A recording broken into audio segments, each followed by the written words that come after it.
Assalamualaikum warahmatullahi wabarakatuh. Alhamdulillahi wa kafa. Wassalatu wassalamu ala rasulillahi mustafa wa ala alihi wa sahbihi wa man wafa. Amma ba'd, fa ya ibadallah, usi nafsi wa iyyakum bi taqwallahi faqad faza al-muttaqun fala tamutunna illa wa antum muslimun. Faqala ta'ala ya ayyuhalladzina amanu taqullaha haqqa tuqatih wala tamutunna illa wa antum muslimun. Saudara-saudariku, Bapak Ibu sekalian, alhamdulillah kita awali pertemuan kita dengan bersyukur pada Allah Subhanahu wa taala. Kita masih diberikan kesempatan, kekuatan untuk beribadah, dan bahkan diberikan oleh Allah Subhanahu wa taala sampai siang ini satu keutamaan untuk memperdalam sebagian dari tuntunan agamanya. Semoga apa yang akan kita pelajari nanti diberikan kemudahan oleh Allah Subhanahu wa taala sehingga mudah untuk disampaikan, mudah untuk dipahami, dan mudah untuk diamalkan dalam kehidupan kita.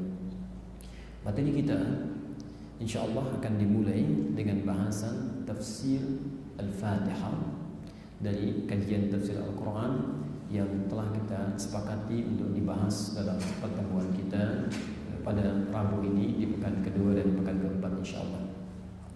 Hari ini kita akan mulai bahasannya setelah kami berikan pengantar dalam pertemuan sebelumnya tentang keutamaan Al-Quran dan cara berinteraksi dengan Al-Quran. Ada 3 cara yang bisa kita pilih. Pertama adalah membaca Al-Quran tanpa makna, disebut dengan qiraah. Jadi kalau Anda ingin berinteraksi dengan Al-Quran, salah satunya bisa sekedar membaca walaupun tidak memahami artinya, itu qiraah namanya. Orang ini disebut dengan qari, perempuannya qari'ah. Maka pahalanya kata Nabi, setiap hurufnya itu sebanding dengan 10 kebaikan. At-Tirmidzi nomor hadis 2910, man qara'a harfan min kitabillah falahu asyru hasanat. Siapa yang membaca satu huruf dari kitab Allah, Al-Quran, walaupun dia tidak mengetahui maknanya, maka setiap hurufnya itu sebanding dengan 10 kebaikan. Walam aqul alif lam mim harfun, saya tidak katakan alif lam mim satu huruf, walakin alifun harfun, tapi alifnya satu huruf, lamun harfun, lamnya satu huruf, wa mimun harfun, mimnya satu huruf. Wa likulli harfin asyru hasanat, setiap hurufnya 10 kebaikan. Kalau Anda sudah pandai membacanya, apalagi belajar ilmunya tajwid, kemudian sudah bisa lancar, sudah bisa baik, maka Nabi meminta pada tahap yang kedua, disebut dengan tilawah. Tilawah. Membaca Quran dengan makna. Membaca Quran dengan makna. Tidak banyak yang dibaca, barangkali 3 ayat, 5 ayat, tapi Anda dalami maknanya. Anda amalkan dalam kehidupan. Insyaallah. Itu pahalanya luar biasa. Luar biasa pahalanya. Anda temukan misalnya di hadis Muslim nomor hadis 2010. Nabi menyampaikan, majtama'a qaumun fi baitin min buyutillah, tidak akan pernah didapati sekelompok orang berkumpul di salah satu rumah Allah, yatsluna kitab Allah, mereka bertilawah Al-Quran. Dia bukan qiraah, dia membahas satu ayat, dia tafsirkan, dia pahami, kemudian dia coba untuk amalkan. Wa yatadarasunahu fima bainahum, kemudian dia pelajari bersama-sama, diskusikan, pahami kandungannya. Illa, kecuali nazalat alaihimus sakinah, saat mereka tengah belajar pun Allah akan turunkan ketentraman dalam jiwa mereka. Di keutamaan membaca Quran dengan makna, tahu tafsirnya, dibandingkan dengan baca saja tidak mengerti kandungannya, itu dampaknya ke hati akan lain, Bu. Ibu tidak percaya, silakan baca Quran tanpa lihat arti. Yang kedua, baca Quran, pahami artinya, lihat tafsirnya. Itu keadaan pengaruh ke hatinya akan berbeda. Itu jaminan dari Nabi. Jaminan dari Nabi. Antum baca ayat tentang surga misalnya, Al-Baqarah ayat 25 itu. Baca aja, nggak tahu artinya. Dengan antum baca dengan tafsirnya, artinya, pahami, itu pengaruhnya ke hati akan berbeda. Wa ghasyiyatuhum rahmah, karena itu orang yang bertilawah Al-Quran, mempelajari tafsirnya, rahmat Allah cenderung diliputkan pada dirinya. Karena paham artinya, tahu maknanya, tergerak dia untuk mengamalkannya. Anda baca tentang keutamaan tahajud, tapi nggak tahu artinya, baca saja belum tentu bisa tahajud. Tapi kalau Anda membaca ayat tentang tahajud, Al-Isra ayat 79 sampai 81 misalnya, lalu Anda pelajari keutamaannya, Masya Allah, dampaknya bagi kehidupan, rahmat Allahnya, pertolongan Allahnya, begitu tahu, malamnya bisa tahajud. Lain dampaknya, ya. Dan Masya Allah, ghasyiyatuhumur rahmah wa haffathumul malaikah. Orang-orang yang belajar tafsir tilawah Quran itu tanpa dia sadari malaikat itu berkerumun ikut bergabung. Ya. Barangkali sementara kelihatan kosong, sepi, ya, dalam pandangan kita, tapi dalam pandangan Allah tidak. Khusus untuk tilawah itu malaikat ikut bergabung. Ya. Dia ada yang mendoakan, mengaminkan doa, memohonkan ampunan kepada Allah. Dan yang terakhir ini Masya Allah, wa dzakarahumullahu fi man indah. Orang ini sepanjang belajar akan disanjung oleh Allah sampai selesai pelajarannya. Sanjung-sanjung dia. Ya. Pelajaran lain belum tentu. Ya, hadisnya sahih. Hadis Muslim nomor hadis 2010. Nah, itu ilmunya disebut dengan tafsir, metode pelajarannya disebut dengan tilawah. Ya. Yang terakhir disebut dengan tahfidz. Ini puncaknya. Jadi sudah paham isinya, sudah mengerti cara mengamalkannya. Lalu supaya jadi petunjuk dalam kehidupannya, kalau bawa-bawa mushaf kemana-mana, tidak sempat di setiap tempat dibawa. Ya. Mau ke kantor tidak harus selalu bawa mushaf. Antum naik kendaraan belum tentu bisa pegang, kan? Allah tawarkan cara yang ketiga. Kami mudahkan untuk menghafalkan isi mushafnya sehingga bisa dibawa kemanapun, dihadirkan kapanpun. Maka dijaminlah 4 kali dalam Al-Quran, surah ke-54 ayat 17, ayat 22, ayat 32, ayat 40. Walaqad yassarnal Qur'ana lidzikri fahal mim muddakir. Kami sudah mudahkan Quran itu untuk diingat, dihafalkan, maka adakah yang tergerak untuk menghafalkannya? Insyaallah. Nah, kita sekarang akan masuk pada tahap yang kedua dulu. Mudah-mudahan dengan paham isinya, mengerti kandungannya, bisa kita amalkan, dan kesempatan yang lain bisa kita hafalkan itu sehingga bisa dibawa pulang sampai menghadap pada Allah Subhanahu wa taala. Ya. Karena lain antum ya, ketika pulang membawa Quran dengan tak bawa Quran lain. At-Tirmidzi nomor hadis 2915. Masyaallah. Jadi orang yang pulang dengan hafalan Quran, pulang kepada Allah itu, saat akan masuk surganya, itu Qurannya bicara.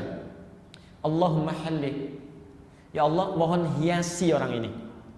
Hiasi orang ini. Bedakan dengan bukan penghafal Quran. Ya. Dan itu tafsir dari ayat Quran surah 35 ayat 32. Yuhallawna. Ya. Maka penghafal Quran akan diberikan hiasan oleh Allah saat di akhirat nanti. Ya. Masya Allah. Kemudian wayulbasu ilaihi tanjul karamah, maka dipakaikanlah di kepalanya mahkota kehormatan. Insyaallah. Lalu yang jadi menarik, Allah sendiri menyampaikan mana orang tuanya. Mana orang tuanya? Ya. Kalau orang tuanya pun beriman, dia beramal soleh masuk surga juga, maka orang tua yang memfasilitasi anaknya bisa hafal Quran akan dititipkan mahkota di tangan anaknya, anaknya sendiri yang akan memakaikan di kepala kedua orang tuanya. Yang sinarnya kata Nabi itu lebih terang dibandingkan dengan sinar mentari yang masuk ke dalam rumah seseorang. Baik. Tapi Qurannya nggak cukup. Kata Quran, Allahumma zidhu. Ya Allah, mohon tambahkan, bedakan penghafal dengan fasilitator. Masya Allah. Fayulbasu ilaihi libasul karamah. Maka dipakaikan pada penghafal Quran ini jubah kehormatan. Maka naiklah dia ke surganya dengan mahkota dan jubah kehormatannya. Allah. Ya. Maka barangkali orang lain sudah diwafatkan karena Qurannya sudah siap. Coba yang di Palestina itu ya, yang di Syria itu anak kecil-kecil tuh udah pulang kan sudah siap Qurannya, ya, sudah hafal. Ya, Allah sayang pada mereka, kamu jangan lama-lama di dunia, sudah capek, ya pulang aja, pulang, siap-siap. Ya, mungkin kita yang dihidupkan sampai hari ini, menurut Allah masih diberikan kesempatan. Ayo, kamu sebelum pulang hafalkan, walaupun berapa ayat, walaupun berapa surat. Ya. Kita akan mencoba dengan memahaminya dulu supaya mudah dihafalkannya, mudah dibawa dan mudah diamalkan dalam kehidupan. Hari ini kita akan pelajari tentang tafsir surah Al-Fatihah sebagai pembuka Al-Quran, sehingga dengan itu mudah-mudahan saat dipraktekkan dalam salat khususnya tiap hari kita baca, kita lebih paham kandungannya dan mendapatkan lebih dari rahmat Allah Subhanahu wa taala. Catat dulu dalilnya supaya bahasan kita akan mengacu kepada dalil ini, baru kemudian kita uraikan. Pertama, Quran surah ke-15 ayat 87. Quran surah 15 Al-Hijr ayat 87. Dari sini kita turunkan hadis-hadisnya. Al-Bukhari nomor hadis 4474 4474 4474 sudah dari Sa'id bin Al-Mu'alla. Kemudian hadis Abu Daud Hadis riwayat Abu Daud, nomor hadis 295. Hadis ini bisa ditemukan juga di At-Tirmidzi dengan redaksi yang sama, nomor hadis 230.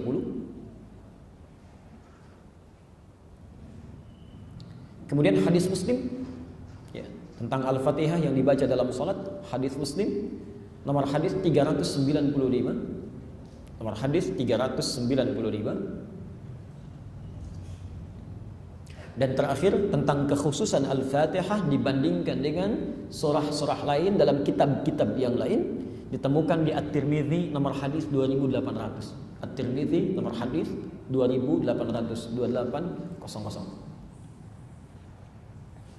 Baik. Kita mulai bahasan kita ya.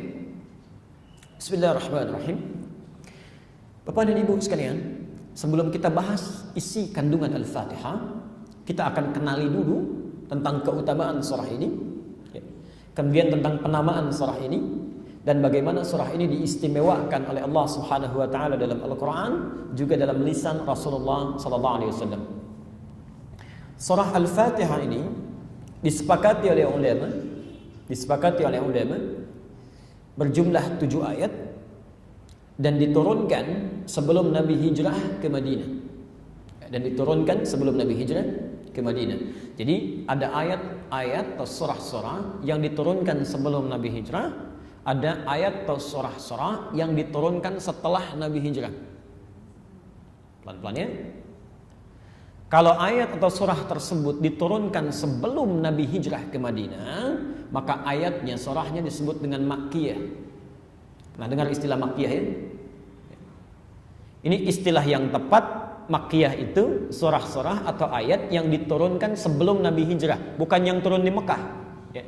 Karena nanti ada pendapat surah yang turun di Mekah disebut Makkiyah ya. Belum tentu, karena nanti ada surah yang turun di Mekah tapi setelah Nabi hijrah ya.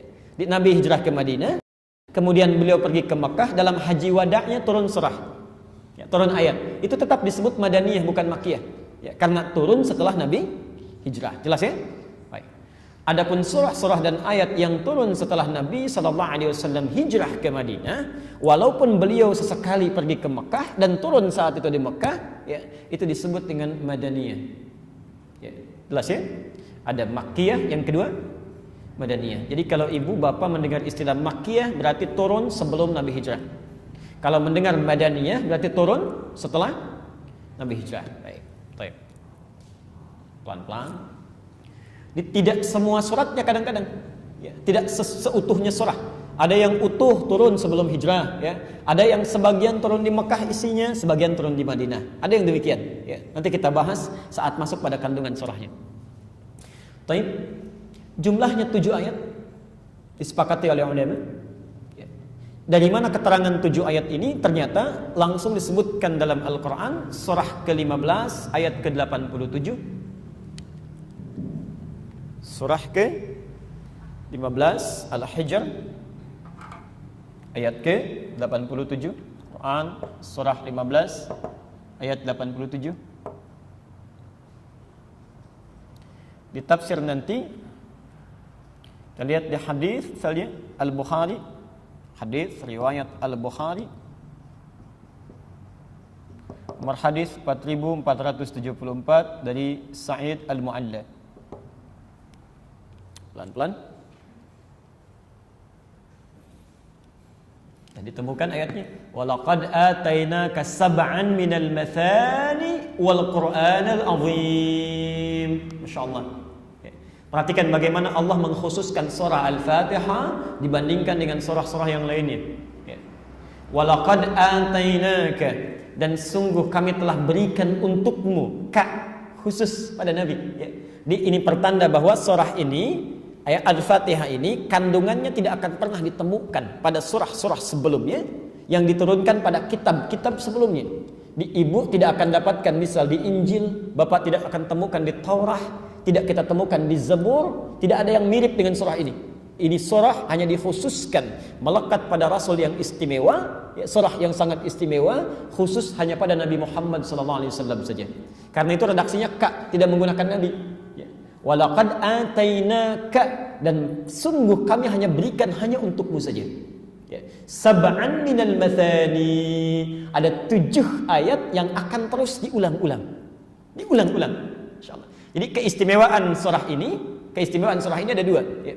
Satu, di ayat ini disebutkan bahwa surah ini kandungannya tidak diturunkan pada kitab-kitab sebelumnya, tidak didapati. Dan yang kedua, dia akan terus diulang-ulang berbeda dengan surah-surah yang lainnya. Ya. Bahkan wal Qur'an al-azim, bahkan di Quran pun tidak akan pernah diturunkan atau ditemukan, tidak akan pernah ditemukan satu surah yang terus akan diulang-ulang itu, kecuali surah ini saja. Coba ibu cek, bapak cek, surah apa yang kita terus ulang-ulang dalam sehari itu terus kita bacakan? Al-Fatihah. Dalam sholat kan minimal 17 kali sehari kita ulang-ulang. Dan hebatnya tidak ada orang pernah bosan itu.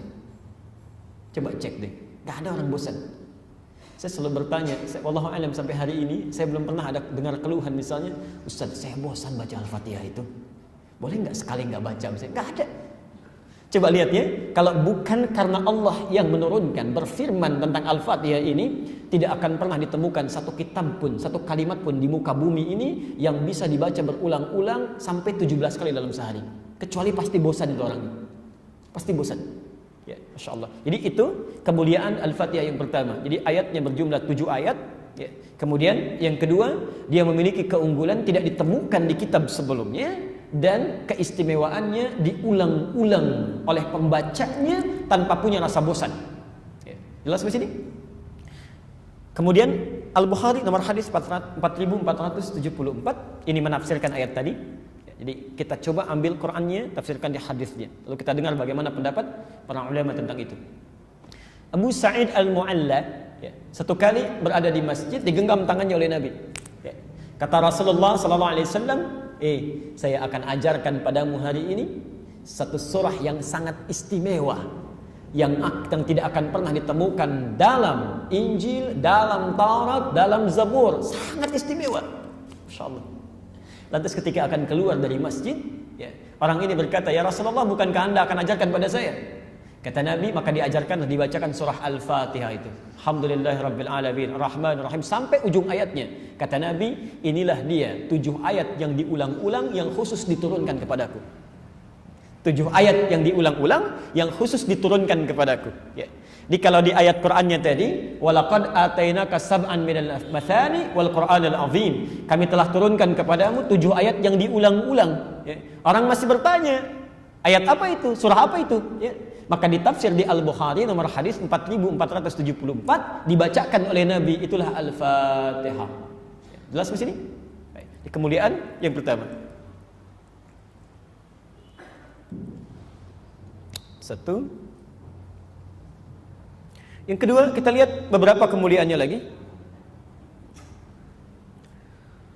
Surah ini di antara nama yang sangat populer dan tadi kita sebutkan berulang-ulang, ya, dinamakan dengan Al-Fatihah.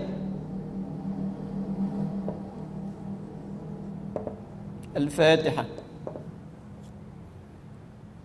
Ibu bapak bisa perhatikan sejenak, saya berikan satu ilmu dalam bahasa Arab. Ya. Biasanya kalau ada satu kalimat menyendiri, tidak terangkai dengan kalimat lain, tapi diberikan alif lam di depannya, ya, Al-Fatihah misalnya, biasanya yang seperti ini berasal dari 2 kalimat yang terangkai, tapi salah satunya dihilangkan. Ya. Dalam ilmu bahasa Arab disebut dengan mudhaf mudhaf ilaih. Ya, mudhaf mudhaf ilaih. Jadi 2 kalimat disatukan, salah satunya dihilangkan.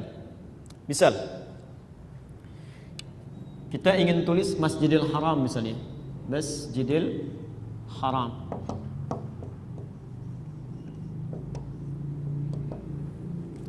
Kalau Anda pergi ke Mekah, kemudian akan berangkat ke Masjidil Haram, orang-orang sana tidak ada yang menyebut Masjidil Haram. Al-Haram, haram, haram, haram. Ya. Coba silakan cari taksi, pasti tawarannya Al-Haram, haram. Ya. Tamsyil Haram, mau pergi ke Haram, ya kan? Masjidnya nggak disebutkan ya? Baik. Ini bahasa Arab yang disebut mudhaf, kalimat yang disandarkan. Ini mudhaf ilaih, kalimat yang menjadi sandaran. Ya.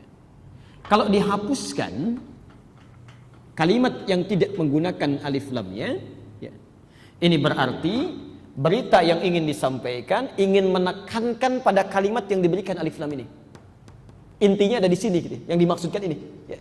Seakan-akan ketika disebutkan al-haram, al-haram, orang sudah paham bukan masjid biasa yang dituju, tapi masjid ini nih yang punya sifat al-haram. Ya. Kenapa disebut dengan al-haram? Karena cuma masjid ini dan Masjid Nabawi disebut dengan al-haramain ya, yang punya sifat diharamkan kita melakukan perbuatan-perbuatan yang tidak disukai Allah di dalamnya. Ya. Hati-hati ya. Ini info saja sebentar. Dua kota suci, Makkah al-Mukarramah dengan Al-Madinah al-Munawwarah, itu disebut dengan istilah Al-Haramain Asy-Syarifain. Al-Haramain, dua tempat yang mengandung unsur al-haram. Maksudnya jika ada seseorang melakukan tindakan yang tidak disukai oleh Allah di situ, maka akan dibersihkan seketika. Tidak dibenarkan melakukan perbuatan yang dilarang, tidak disukai Allah. Anda lakukan misalnya di situ, waliyadzubillah, seketika akan dibersihkan. Asy-Syarifain, syarif dari kata syarif, syaraf. Ya. Syarif itu artinya kemuliaan yang langsung dibalas. Misal kita memberikan air, akhi tafadhal misalnya, kasih air. Lalu ketika diberikan air dibalas lagi misalnya, ya. Misal dengan makanan saya, diberikan makanan dikembalikan dengan kue misalnya, tukeran seperti itu syarif namanya. Ya. Kemuliaan yang langsung mendapatkan balasan. Ya. Syarafun itu sifatnya, ya. Syarifun bila sudah melekat pada sesuatu. Jadi kalau ada yang namanya syarif atau syarifah, itu orang yang memiliki sifat kemuliaan yang ingin cepat membalas. Ya. Jadi kalau antum senyum, dia senyum. Ya. Antum misalnya ucapkan salam, dia jawab lebih lengkap. Assalamualaikum, waalaikumsalam warahmatullahi wabarakatuh. Itu syarif. Ya. Jadi kalau ada yang namanya syarif, antum panggil Assalamualaikum, cuek aja. Nah, itu bukan syarif namanya. Termasuk syarifah kalau perempuannya. Baik. Sekarang kita kembalikan ke sini. Al-Fatihah tidak berdiri sendiri. Ya. Di rumus cepatnya kalau ada alif lam pada satu kalimat dan tidak terangkai dengan kalimat lain, itu pasti ada kalimat sebelumnya. Ada kalimat sebelumnya. Nah, asal kalimatnya bisa bersanding dengan surah Al-Fatihah. Ya. Atau ini yang unik nih, ini yang unik. Ada kalimat setelahnya. Cuma nanti alif lamnya dipindahkan ke sini. Ya. Dipindahkan ke sini. Ya. Ini hanya terjadi di sini nih. Ya. Bisa surah Al-Fatihah. Kalau kita tafsirkan seperti ini, seakan-akan ada keterangan di antara surah-surah yang penting di Quran yang ingin saya garis bawahi, yang ingin saya tekankan, yang ininya, bukan surahnya. Jelas di sini? Di antara sekian masjid yang ada, yang saya maksudkan ininya, yang al-haramnya. Ya.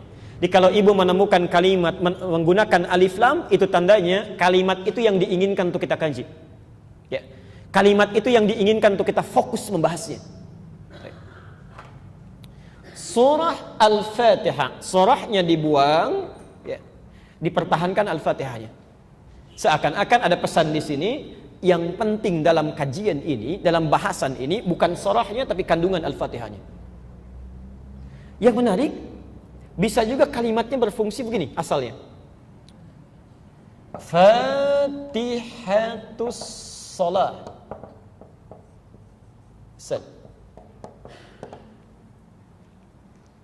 Lihat sini. Fatihatus shalah. Pembuka dalam salat. Al-Fatihah itu artinya pembuka. Pembuka dalam salat. Biasanya, tadi kan kita sepakati ya, hukum mudhaf ilaih biasanya dibuang kalimat pertamanya, ya, dibuang kalimat pertama disebut dengan mudhaf, disisakan kalimat keduanya begini. Ya. Kalau mau konsisten kan ditutup Fatihahnya, ya, tersisa salatnya, as-salah. Baik. Kalau kalimatnya demikian, berarti yang penting salatnya, bukan Fatihahnya. Tapi kalau saya buang salatnya begini, kemudian saya pindahkan ke Fatihah, saya berikan alif lamnya ke sini. Saya ulang ya. Asalnya Fatihatus shalah begini. Ya. Lalu saya hapus kalimat keduanya untuk menekankan yang penting ininya, bukan ininya. Ya. Saya hilangkan misalnya salatnya, alnya saya pindahkan ke ssini. Menjadi Al-Fatihah. Kalau menjadi seperti ini, seakan-akan ingin dikatakan, hei, solat yang engkau lakukan itu, perhatikan betul, ada sesuatu yang sangat penting dalam solatmu. Apa itu? Ini, Al-Fatihah. Orang solat tapi tidak membaca ini, orang solat tapi tidak memahami ini, maka tidak akan sempurna solat yang dia lakukan. Ya. Maka dari itu muncullah hadis Nabi SAW, hadis riwayat Abu Daud. Tadi sudah Anda tulis.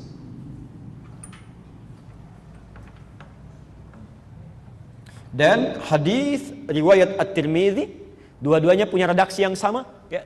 Di At-Tirmidzi nomor hadis 230, Abu Daud nomor hadis 295, kita akan temukan la salata liman lam yaqra bi Fatihatil Kitab. Tidak sempurna. Bahkan kalau sengaja ditinggalkan tidak sah. La itu, pelan-pelan, la, saya sudah pernah ajarkan ini kalau tidak keliru. Kalau bersanding dengan satu kalimat, harokatnya a, ya, misal, la, setelah la ada kalimat misalnya, harokatnya a, la salata, misal, ini, maka fungsi la ini itu bisa berarti dua makna. Satu, bisa berfungsi sebagai nafi, an-nafi. An-nafi. An-nafi itu menepikan, ya, menafikan, tidak menganggap sesuatu. Dia dianggap enggak ada. Dianggap tidak ada. Kalau dalam ibadah dianggap tidak sah. Ya. Atau yang kedua, an-naqsi, an-naqsi. Dianggap kurang, tidak sempurna. Dianggap kurang, tidak sempurna. Antum mesti hati-hati nanti, sebab Anda kalau saya berikan rumus cepat ini, sebab kalau Anda baca nanti belajar kitab Riyadhus Shalihin, ya, bab tentang ibadah, akan banyak menemukan huruf la bersanding dengan kalimat harakatnya fathah. Ya. Misal di Riyadhus Shalihin dari 1896 hadis itu, di hadis ketiga akan ditemukan dari Aisyah radhiyallahu anha kalimat la hijrata ba'dal fathi. Ya, la hijrata, la-nya pakai a setelahnya. La hijrata, bukan la hijratu, bukan la hijrati. La hijrata. Nah, kalimat nabinya la salata liman lam yaqra bi Fatihatil Kitab. Ya. Kalau diartikan nafi, la-nya artinya menepikan, diterjemahkan tidak sah. Ya. Tidak sah salat seseorang bila dia tidak membaca Al-Fatihah dalam salatnya. Ya. Kenapa tadi ada kalimat Fatihatus Shalah, pembuka dalam salat?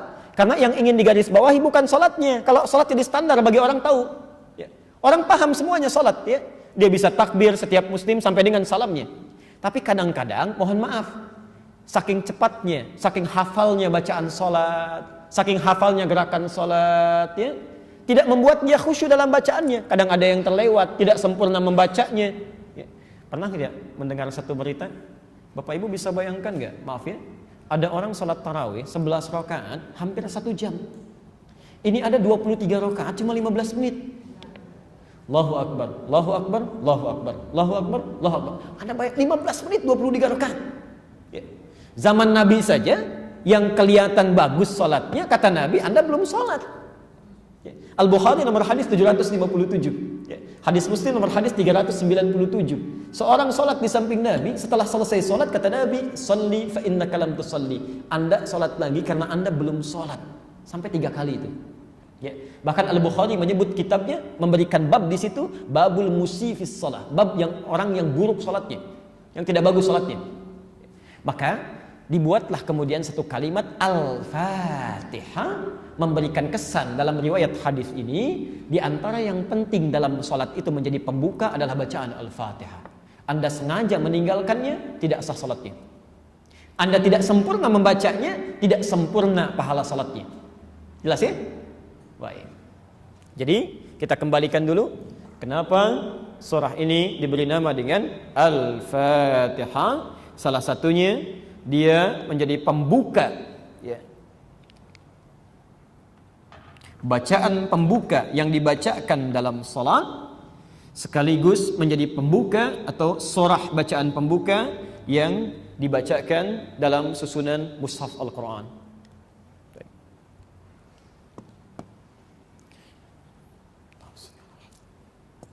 Selanjutnya, teruskan dulu.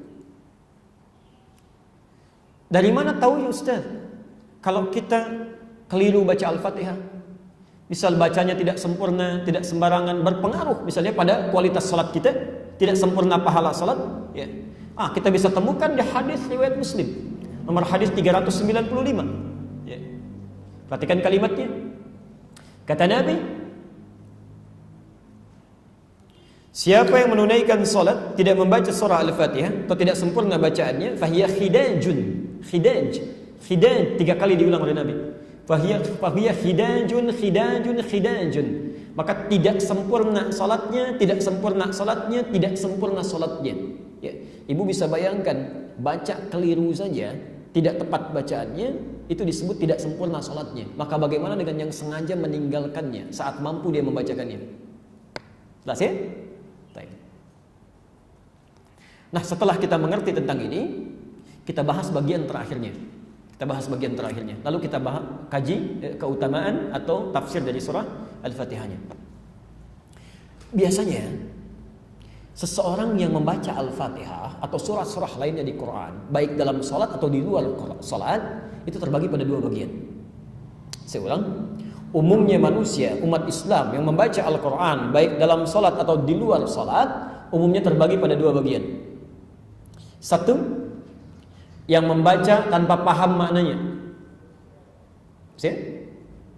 Coba cek deh, dari sekian bacaan sholat sampai hari ini berapa persen yang dipahami itu bacaannya? Atau dari setiap hari baca Al-Quran, Masya Allah, Anda bisa senang, bisa khatam sekian kali. Yang dihatamkan itu berapa yang sudah dipahami? Yang kedua, ada yang membaca dengan memahami isinya, dia paham tafsirnya. Dan yang paling hebat, karena paham isinya ini, maka dia bisa gunakan isinya, kandungan surah-surah yang dia baca di tempat yang dibutuhkan saat dia memerlukannya. Karena Quran sendiri menyebut dirinya dengan hudan, petunjuk yang kapan saja bisa digunakan sesuai kebutuhan. Al-Baqarah 185. Syahrul Ramadan alladzi unzila fihi al-Quran hudan linnas. Bulan Ramadan itu diturunkan Al-Quran di dalamnya. Apa fungsi Quran? Hudan. Jadi petunjuk kehidupan, petunjuk yang sangat komprehensif bagi seluruh perjalanan umat manusia. Allah. Maaf ya. Artinya kita bahkan sebelum lahir, saat akan menjalani kehidupan sampai wafat ini, itu semua isi kehidupan kita, solusinya sudah dibuat di Quran. Apapun yang Anda alami itu pasti ditemukan di situ, di Quran. Ya. Jadi kalau orang cerdas, dia akan menjalani kehidupan, dia akan keluarkan dulu petunjuknya. Lalu dia bawa, ya, kemudian dia pelajari. Ketika menemukan persoalan yang sesuai dengan itu mudah mengatasinya. Ya. Saya beri contoh gini misal, Bapak Ibu sudah berkeluarga, bahkan ini sudah ada anak, ada keturunan dan sebagainya. Ya. Kenapa Anda tidak mengeluarkan misal tuntunan berumah tangga dalam Al-Quran? Keluarkan ayat tentang ayah, tentang suami, tentang menjadi ayah yang baik. Keluarkan ayat tentang istri, tentang menjadi ibu yang baik, lalu menjadi anak yang baik. Tilawahi selama sebulan itu. Menariknya, di Quran sudah dijelaskan bagaimana cara berkomunikasi, bagaimana cara berbagi, bagaimana cara menjalin tugas. Sampai yang paling menarik dan paling unik adalah kemungkinan-kemungkinan yang terjadi di rumah tangga. Dari mulai salah pengertian, dari mulai cemburuan, dari mulai ingin diperhatikan, sampai pada persoalan yang paling kompleks. Ya, diatur semuanya. Dari mulai berhubungan dengan ibu mertua, bapak mertua, macam-macamnya. Ketemu saudara, apakah dia mahram atau bukan, ada semuanya. Jadi kalau kita keluarkan kata Quran, yuridullahu bikumul yusra, dengan belajar itu semua, Allah menginginkan kehidupan kalian mudah. Wala yuridu bikumul usra, dan Allah tidak menghendaki hidup kalian susah. Jadi kalau dalam hidup ada persoalan yang tidak pernah selesai dengan tenaga, dengan ilmu, dengan kekuatan kita, barangkali petunjuknya belum dikeluarkan. Saya mau kesini ke Kelapa Gading misalnya, mau datang ke Al-Istiqamah ini, kalau nggak pernah tahu petanya, bagaimana bisa sampai? Jadi berangkat ke sini saja tidak mudah, apalagi menjalani kehidupan yang cukup kompleks. Keluarkan. Saya pernah bacakan itu ya, dari mulai sebelum lahir sampai kita meninggal, ada semua itu.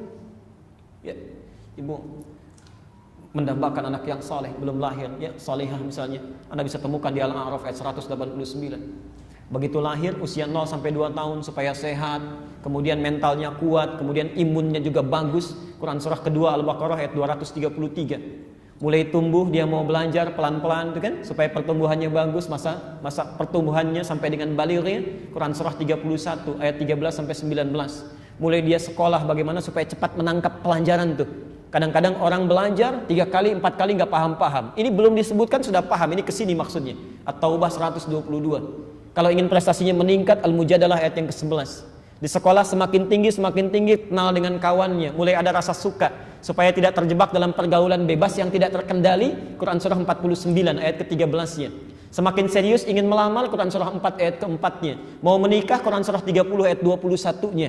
Sudah menjadi suami, tugasnya apa? Quran surah ke-4 ayat 19-nya. Istri kalau mau bagus bagaimana? Ayat ke-34 di surah 4-nya. Mulai bekerja supaya mudah pekerjaannya, ada yang standar. Quran surah 2 ayat 168. Kalau rezekinya agar ingin lebih mudah, ayat 172-nya. Kalau ingin cepat disediakan oleh Allah, Quran surah 7 ayat 96-nya. Sampai punya anak lagi, bagaimana cara mengaturnya supaya berbakti? Quran surah 17 ayat ke-23-nya. Bagaimana supaya saling mendoakan dengan baik? Quran surah ke-46 ayat 15-nya. Cita-cita bagaimana? Apakah akan hidup selamanya atau mungkin satu saat pulang? Kata Allah, kamu pasti meninggal. Quran surah ke-3 ayat 185-nya. Persiapkan supaya masuk alam kubur dengan enak, dapat rezeki. Quran surah 3 ayat 169 sampai 171-nya.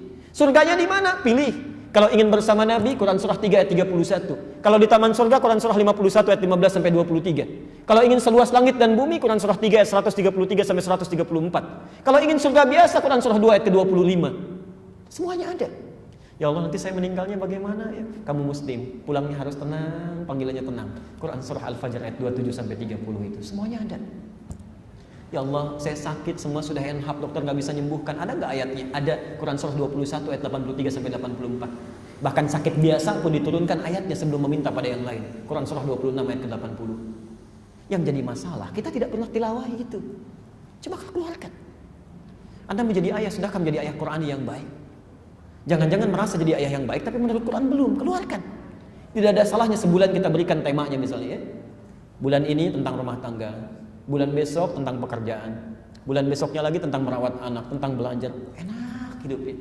Demi Allah saya katakan, kalau Anda sudah bisa lakukan ini, maka hidup akan lebih mudah, enak, nyaman, tenang.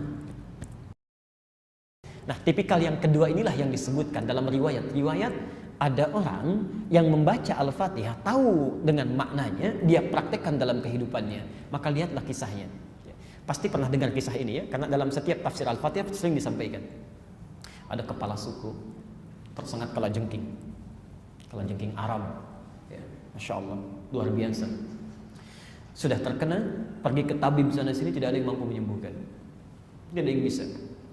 Sampai ditemukanlah sekelompok sahabat dikejar-kejar di persimpangan jalan. Ya, saya percepat kisahnya. Kemudian ditanyakan pada mereka, adakah di antara kalian yang mampu meruqyah, saya menyembuhkan? Ya. Satu orang mengangkat tangannya mengatakan, biiznillah, dengan izin Allah. Perhatikan adabnya. Para sahabat itu Masya Allah, mereka merasa tidak punya kemampuan. Segala apapun yang harus dikerjakan, maka kalimat Allah dulu yang didahulukan. Selalu begitu Pak, Bu. Dan manhaj ini terus melekat pada salafus saleh setelahnya. Ya. Ada seorang tabi'in itu berperjalanan dari Irak ke Syam. Di tengah jalan sudah datang gelap, ya, sudah malam. Masya Allah, di jalan sendirian di tengah hutan itu masih mau tahajud juga, saking dekatnya dengan Allah. Di perjalanan sendirian di dalam hutan masih mau tahajud juga. Begitu menangkat tangannya, Allahu Akbar, lompatlah seekor harimau di depannya. Ya, sudah mengaum. Anda bayangkan harimau lapar, sedang tahajud, harimau lompat. Ya. Antum salat asar di sini Allahu Akbar, di belakang harimau lepas. Apa yang terjadi itu? Masya Allah. Orang ini, perhatikan kalimatnya, dengan keyakinannya, dengan kekuatannya, beliau katakan, yakin pada Allah, ingat dengan kekuatan Allah. Kalimatnya bukan ya namar, hei harimau, tapi disandarkan harimau pada pemiliknya, selalu kepada Allah.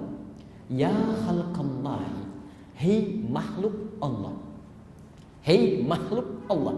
Karena beliau tahu kalau saya yang katakan hei harimau itu keluar dari dirinya sendiri.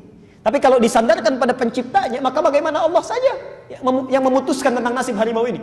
Hei ya khalqallahi, hei makhluk Allah, kalau memang saya rezekimu yang telah ditetapkan Allah untukmu, silahkan santap saya tidak akan melawan. Tapi kalau bukan rizki yang telah Allah tetapkan untukmu, jangan coba-coba ganggu ibadah saya. Orang ini nggak peduli kalau dimakan juga, yang penting ibadahnya tidak terganggu. Insyaallah. Jangan coba-coba ganggu ibadah saya, atau saya mohonkan pada penciptamu untuk menghancurkan kau saat ini juga. Masya Allah, kalimat yang penuh keyakinan ini, itu menggerakkan harimau cuma mengaum langsung pergi seketika. Itu al-mu'minun tuh dengan kekuatannya. Coba cek kira-kira iman kita sampai di mana tuh ya. Nanti kalau malam bangun tahajud, terus ada nyamuk nempel satu aja. Nyamuk, jika memang ini rezeki yang telah Allah berikan untukmu, ayo sedot terus, ambil aja ini. Tapi kalau bukan, jangan coba-coba ganggu tahajud saya, atau saya mohonkan pada Allah untuk menghancurkan kau saat ini juga. Kira-kira gimana itu? Jangan-jangan manggil nyamuk yang lain, ayo sini. Baik. Bismillah kata orang ini. Dengan izin Allah. Dia tidak mengatakan saya bisa. Dia katakan biiznillah, dengan izin Allah. Maka berangkat orang ini, tidak menggunakan air, tidak menggunakan macam-macam, cuma dipegang, dibacakan Al-Fatihah. Dibacakan Al-Fatihah. Allah, dengan izin Allah sembuh. Sembuh seketika. Sembuh seketika. Anda bayangkan, ada seorang sahabat membacakan Al-Fatihah, sekali baca sembuh luka seseorang yang dokter sudah henap semua. Ada orang baca berkali-kali Al-Fatihah, penyakit malah bertambah. Apa yang salah? Di antaranya beliau baca dengan iman. Beliau baca dengan pemahaman kandungannya. Dari pemahaman itulah diyakini, isinya diserahkan kepada Allah. Itu yang melahirkan kekuatan, dan dengan izin Allah Subhanahu wa taala. Jelas di sini? Baik. Karena itulah nanti ada dua rahasia di dalam Al-Fatihah yang nanti kita akan bahas. Salah satunya hadis qudsi, ya. Tadi satu yang pertama kita bahas, jika Anda memahami kandungan Al-Fatihah, maka nanti kita akan lihat di tafsirnya, Allah akan berjanji memberikan kemudahan dunia dan akhirat dalam kehidupan kita. Satu itu. Yang kedua, ada perjanjian langsung disebutkan oleh Allah dalam hadis qudsi. Dalam hadis qudsi, kalau kita benar salatnya saat membaca Al-Fatihah, seketika dijanjikan oleh Allah, minta apa saja saat itu langsung diberikan. Ya. Yuk kita lihat. Qasamtu baini wa baina abdi. Qasamtu, dalam riwayat lain, qasamtu shalah baini wa baina abdi. Saya membagi salat, kata Allah, antara saya dengan hamba saya dalam dua bagian. Pelan-pelan. Idza qala al-'abdu, yaitu jika seorang hamba berkata dalam salatnya, alhamdulillahi rabbil alamin, alhamdulillahi rabbil alamin, ya. Jadi dibagi dua, ya. Hambanya berkata alhamdulillahi rabbil alamin, kemudian bagian Allahnya qala Allahu azza wa jalla, maka akan dijawab bacaan hamba itu, ya. Hamadani abdi, hei hambaku sedang memujiku. Hati-hati ya, nanti saat asar nanti, saat salat asar disebutkan di Quran, saat kita salat itu hadirkan suasana kita sedang dihadapkan pada Allah, sedang diawasi. Al-Baqarah ayat ke-46. Kalau ibu mau khusyuk salatnya, bapak ingin khusyuk, kata Quran, alladzina yadhunnuna annahum mulaqu rabbihim. Saat akan salat, persiapkan diri kita, rasakan kita akan menghadap Allah. Akan menghadap dan disaksikan oleh Allah. Kalau sekarang Anda diundang bisa ke istana negara, ya, ingin berhadapan dengan presiden, mau tampil seperti ini atau mau ganti itu persiapan, siap-siap lagi, diperbaiki lagi, pakai minyak wangi lagi. Anda ketemu dunia saja, persiapan kita luar biasa. Maka kenapa ketika bertemu dengan pencipta dunia yang maha segalanya, memaafkan kalau salah, mengampuni kalau berdosa, memberikan kalau dibutuhkan, manusia datang walaupun kita sudah siap-siap minta sesuatu belum tentu diberi. Allah nggak minta pun disediakan. Maka kata Al-Quran, orang-orang yang datang menghadap Allah, kalau tahu disaksikan oleh Allah, tahu akan menghadap Allah, maka hal pertama yang akan dia lakukan adalah memperbaiki penampilannya. Di bahasa Quran itu halus sekali. Orang khusyuk itu kelihatan dari pakaiannya, kata Quran. Quran surah 7 ayat ke-31. Ya bani Adam khudhu zinatakum inda kulli masjid. Hei anak cucu Adam, setiap kamu akan ke masjid, maksudnya mau salat, coba kenakan pakaian terbaikmu. Kenakan pakaian terbaikmu. Masya Allah. Baik. Poin yang paling penting bukan pada pakaiannya, tapi pada keseriusan, kesungguhan dan perasaan bahwa saat sholat itu kita berhadapan dengan Allah, merasakan memang sedang berdialog, sedang diawasi, diperhatikan. Makanya hadis kutsinya mengatakan, kamu harus yakin pada dirimu, yakinkan pada dirimu ketika engkau mengucapkan kalimat-kalimat dalam Al-Fatihah itu dijawab oleh Allah. Ada bagian kita, ada bagian Allah. Ya. Kata Nabi di hadis qudsi, saat hamba mengucapkan alhamdulillahi rabbil alamin, dijawab oleh Allah, hamadani abdi, hambaku sedang memujiku. Wa idza qala al-'abdu ar-rahmanir rahim, kalau hamba mengatakan ar-rahmanir rahim, dijawab oleh Allah, athna alayya abdi, hambaku sedang menyanjungku. Wa idza qala al-'abdu maliki yaumiddin, kalau hamba membaca dalam salatnya maliki yaumiddin, qala Allah azza wa jalla, dijawab oleh Allah, majjadani abdi, hambaku sedang mengagungkanku.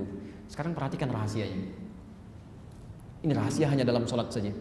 Ibu bisa dapatkan, bapak bisa dapatkan dalam salat asar. Insyaallah kalau masih hidup sampai asar. Tapi kalau kita masih dapat kesempatan asar, maka manfaatkan ini. Perhatikan. Idza qala al-'abdu, kalau seorang hamba membaca dengan benar dalam salatnya, iyyaka na'budu wa iyyaka nasta'in, ya Allah, kami jadikan semua aktivitas kami sebelum salat ini hanya sebagai ibadah untuk-Mu. Jadi rumus cepatnya, Anda sebelum salat pastikan semua aktivitas ibadah. Jangan main-main. Di hadis qudsi disebutkan, ya ibadi, khalaqtuka lil ibadah fala tal'ab. Hambaku, saya ciptakan engkau untuk ibadah, jangan banyak mainnya. Ibadah itu bukan cuma salat, bukan cuma puasa, tidak. Minum itu ibadah. Makan ibadah, berpakaian ibadah, bahkan tidur pun ibadah. Karena itu tidak ada dalam agama kita, dalam aktivitas kita, semua perbuatan yang baik-baik kecuali bersanding dengan doa. Coba cek, minum ada doanya, bangun tidur ada doanya, berpakaian ada doanya, bahkan ke toilet pun ada doanya. Saat Anda tak mampu membacakan doanya, kata Nabi, cukupkan dengan bismillah. Minum bismillah, makan bismillah, berpakaian bismillah, itu otomatis jadi ibadah. Lalu ketika Anda dipanggil oleh Allah dalam sholat, seakan-akan kita laporan tuh. Ya. Seakan-akan pertanyaan Allah itu, sampai sholat ini, sekarang ini, ya, berapa persen bagian ibadahmu? Ya. Apakah engkau sudah menjadikan aktivitas itu sebagai ibadah? Maka kita katakan dengan bangganya, iyyaka na'budu.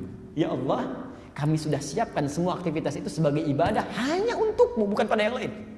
Kalimat iyyaka di sini untuk memberikan keseriusan, ikhtisas, kesungguhan. Karena ada orang mau sholat, motifnya bukan karena Allah, ya, tapi supaya diketahui oleh tetangganya.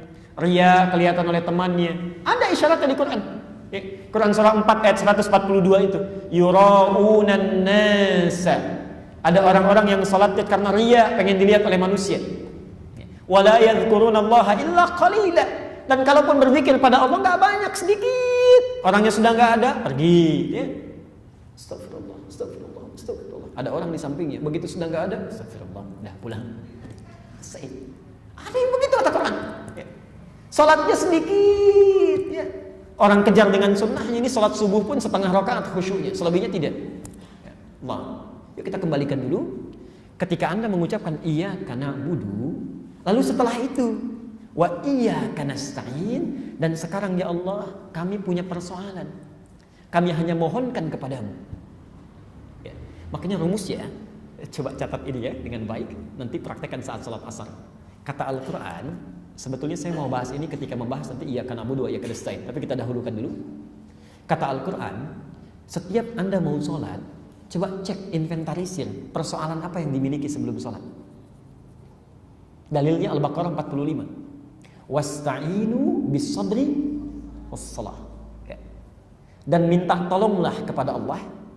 Mungkin gak minta tolong kalau gak ada persoalan? Tidak ada. Rinci dulu persoalannya apa, masalahnya. Ya. Catat persoalan Anda. Saya sangat punya keyakinan setiap orang yang hidup pasti punya masalah. Ini dari zuhur ke asar saja, kurang lebih sudah 2 jam ini, ya. Nggak ada di antara kita yang tidak punya masalah itu. Saya sangat yakin, tidak ada satupun yang bahkan duduk di sini yang tidak punya masalah. Kayaknya tenang-tenang duduknya itu ya, belum tentu nggak punya masalah itu. Sebelum kesini mungkin di rumah ada persoalan, di kantor, di jalan, bahkan dimanapun, catat rinci. Lalu saat Anda mau sholat, kata Allah, mintakan solusinya bis sabri. Sabri itu jalani dulu dengan sabar. Jadi kalau ada masalah, terima dulu, jangan mengeluh. Itu rumus Quran. Terima aja. Ya. Mengeluh tidak menyelesaikan persoalan. Tidak menyelesaikan persoalan. Ya. Masya Allah. Saya runtut dulu ayatnya supaya tajam pemahaman kita. Al-Baqarah 286. La yukallifullahu nafsan. Allah tidak mungkin memberikan tugas ujian kecuali kita mampu mengatasinya. Jadi kalau kita diberikan ujian, musibah, beban hidup, itu tidak mungkin tidak bisa kita atasi. Terima aja dulu. Karena sifat adil Allah itu tidak mungkin membebani hamba di luar batas kemampuannya, itu mustahil. Karena itu kita punya satu konsep yang tidak ditemukan di konsep agama lain. Tidak ada itu. Orang Jepang hebat-hebatnya, sedisiplin-disiplinnya, kata Profesor Kato, orang Jepang sendiri mengatakan, itu tidak akan memiliki keunggulan yang dimiliki oleh orang Islam. Orang Jepang boleh disiplin, boleh rapi, boleh bersih, tapi tetap ketika punya masalah, bunuh diri juga. Orang Islam punya konsep yang tidak dimiliki di agama manapun. Dia punya keyakinan yang kuat dalam dirinya. Ketika punya persoalan seberat apapun, yakinkan pada dirimu, kamu pasti bisa melewatinya. Anda yang terpilih bukan orang lain, karena Anda yang dipercaya, orang lain gak bisa. Jadi jangan katakan, ya Allah kenapa saya yang mengalami ini. Jangan katakan itu. Ketika Anda mengatakan, ya Allah why me, Allah jawab, why not? Kenapa tidak? Kamu yang bisa. You are the choice. Kamu yang bisa. Kamu terpilih karena kamu mampu. Yang lain gak bisa. Hadirkan itu. Tapi indahnya, ketika kita menjalani itu, terima dulu. Kata Allah, sabar. Terima dengan sabar. Karena berkeluh kesah tidak menyelesaikan persoalan. Al-Baqarah 155. Wabashiris sabirin. Orang yang sabar umumnya akan gembira. Ya, tenang gitu. Insyaallah. Ini mendung. Ya. Terus kita terima, alhamdulillah, mendung. Sudah. Barangkali kalau hujan nanti, ya turun hujannya, orang-orang yang butuh hujan dapat hujan, ya. Sudah. Kalau kita mengeluh, tidak merubah mendung juga. Begitu mendung misalnya, langsung mengeluh, ya mendung. Pasti deh hujan. Hujan turun banjir, macet kayaknya deh. Gak akan datang ustadznya, gak jadi taklimnya. Padahal belum tentu hujan, belum tentu. Capek berpikir seperti itu tuh, capek, lelah.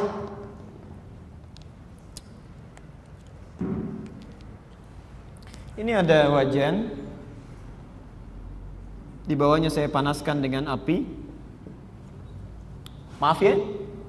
Kemudian disimpan cacing misalnya di sini, di wajan ini. Dipanaskan dengan api bawahnya.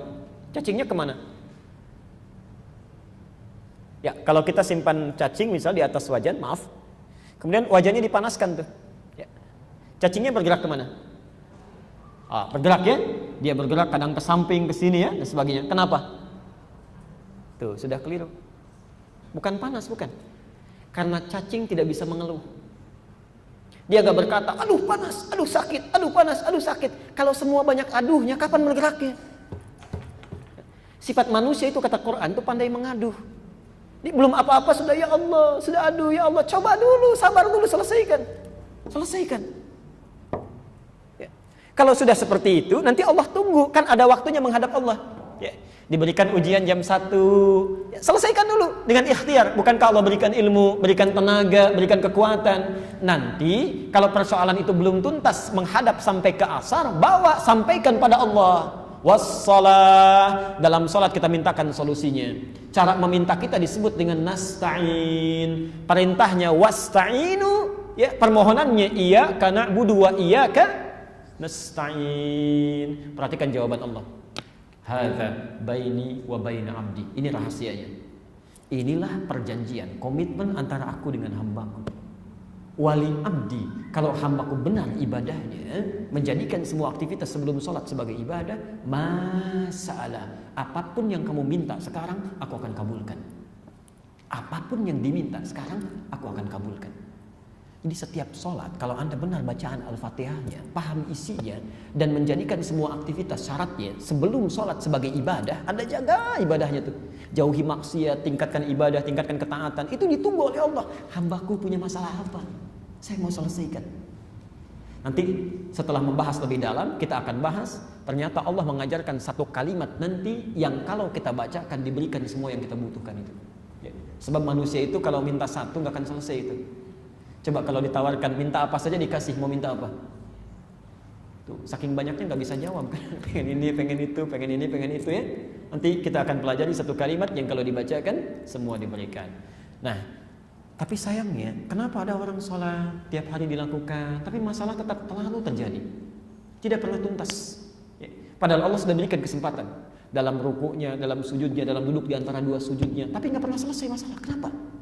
karena barangkali tidak memahami kandungan yang terdapat dalam bacaannya. Karena itulah kita mulai sekarang, kita ambil satu ayat dulu untuk pertemuan hari ini. Bagaimana memahami ketujuh ayat dalam Al-Fatihah ini. Hari ini kita akan teruskan, ambil satu dulu. Setelah itu kita tutup. Kalau ada yang ingin bertanya atau berdialog, kita kemudian perkenankan. Kita ambil bagian yang pertama, ya. Bismillahirrahmanirrahim. Kita keluar dulu dari hukum fikih ya. Hukum fikih nanti di akhir. Apakah disirkan, dijaharkan, tidak dibaca sama sekali, nanti di akhir. Ya, kita bahas dulu inti ayatnya. Bismillahirrahmanirrahim. Pelan-pelan. Kalau sudah dipelajari, kita sepakati dulu, langsung amalkan ya. Sudah dipelajari, langsung amalkan. Karena kalau Anda nggak amalkan, Anda nggak akan dapat jaminan yang disebutkan tadi oleh Rasulullah SAW. Ya. Saya tulis sebentar. Mohon maaf saya belum siapkan slide. Nanti pertemuan selanjutnya insyaallah kami usahakan ya.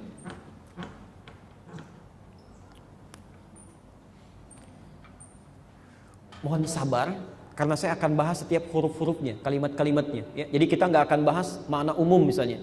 Kalau cuma ingin makna umum silahkan baca aja terjemah Quran, selesai. Kita mau belajar tilawah ya. Bismillahirrahmanirrahim. Ya. Perhatikan sini.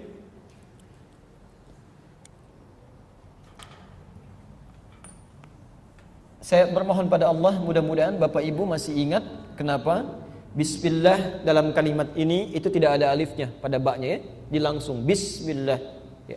Hanya satu tempat dalam Al-Quran yang baknya bersanding dengan alif ya. Iqra bismi rabbikal ladzi khalaq ya. Itu baknya ada alifnya.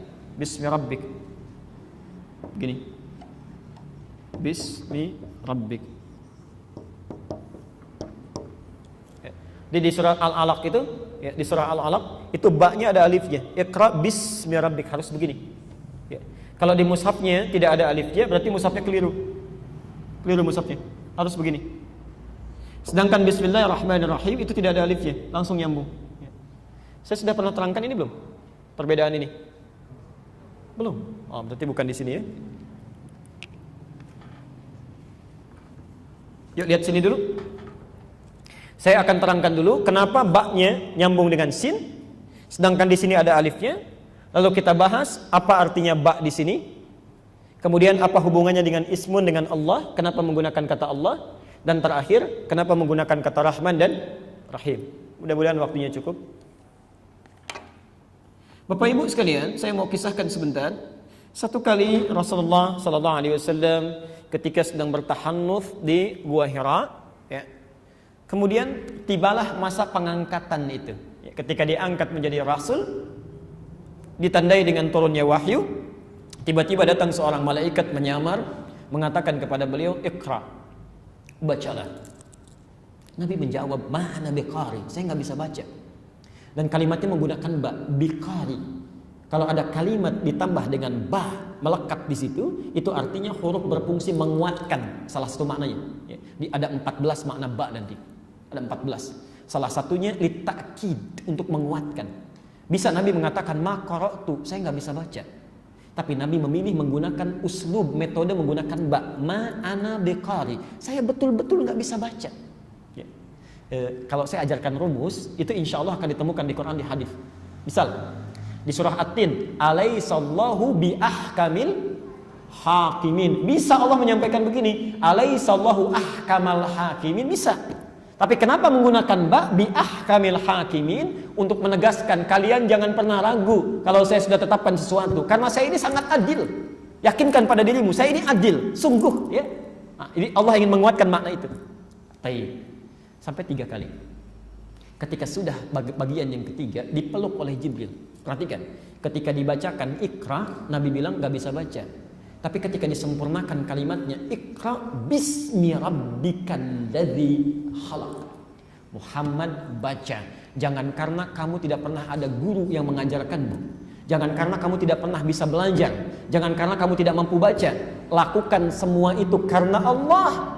Jangankan membuat kamu bisa mengikuti bacaan, menciptakan kamu saja begitu mudah. maka dihadirkanlah suasana itu. Dilakukan karena Allah, bukan karena tuntutan membaca. Allah. Ketika dilakukan itu semua, tiba-tiba mudah bagi Nabi mengikutinya. Saking mudahnya menghafalkannya, pengen cepat-cepat tulisannya. Ingin cepat-cepat. Ya. Penghafal Quran kan begitu ya. Kalau sudah mulai menghafal, ingin cepat-cepat tuh dibacakannya. Ya. Maka turun nanti ayat-ayat selanjutnya di Quran surah 75 ayat 16 sampai 18 itu. La tuharrik bihi lisanaka lita'jala bi. Kamu yang sudah bisa nikmat menguasai Quran, jangan cepat-cepat membacakannya. Tenang saja. Ya. Inna alaina jam'ahu wa qur'anah. Kami yang akan tanamkan Quran dalam dirimu. Saya ajarkan satu rumus, kalau ibu bapak ingin cepat menghafal Quran, cintai Qurannya.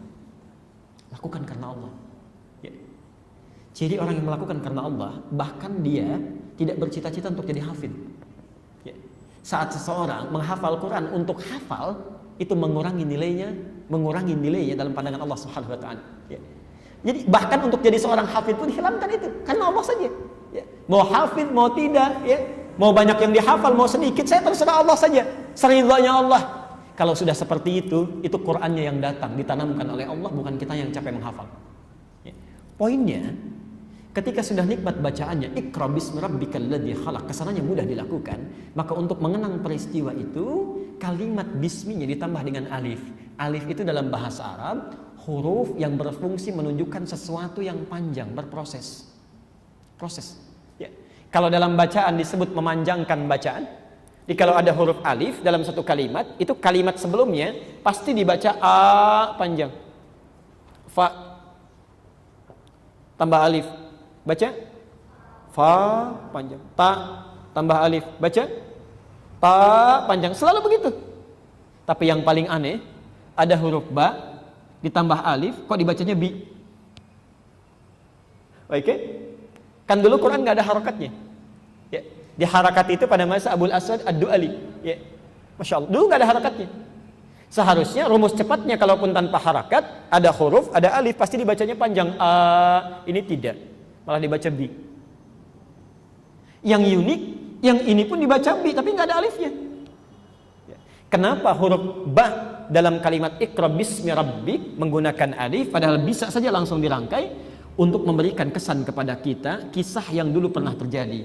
Nabi SAW dulu ketika diminta baca, panjang prosesnya, tidak mudah. Tapi ketika semua dilakukan karena Allah, yang sulit menjadi mudah, yang tertutup menjadi terbuka. Ini pelajaran kepada kita. Kalau Bapak Ibu ingin menunaikan aktivitas, bahkan anak yang belajar, kita yang bekerja dan sebagainya, kalau Anda menemukan kesulitan yang terbuka, lakukan semua karena Allah. Maka mudah bagi Allah menjadikan yang pendek menjadi panjang, yang sulit menjadi terbuka, bahkan yang panjang menjadi pendek. Semudah Allah menciptakan kita sebelum terlahir ke dunia. Jelas di sini? Baik. Kenapa huruf ba dalam kalimat Bismillahirrahmanirrahim tidak menggunakan alif? Karena Allah tidak ingin memberikan rahmat dalam masa yang panjang, ingin cepat diberikan. Ya. Jadi nanti Allah akan memberikan karunia, tidak ingin diundur-undur, tidak ingin diberikan masa, tapi ingin segera diberikan. Karena itu ketika diucapkan Bismillahirrahmanirrahim, alifnya dibuang, disisakan ba, langsung bersambung dengan Isbillah. Ba.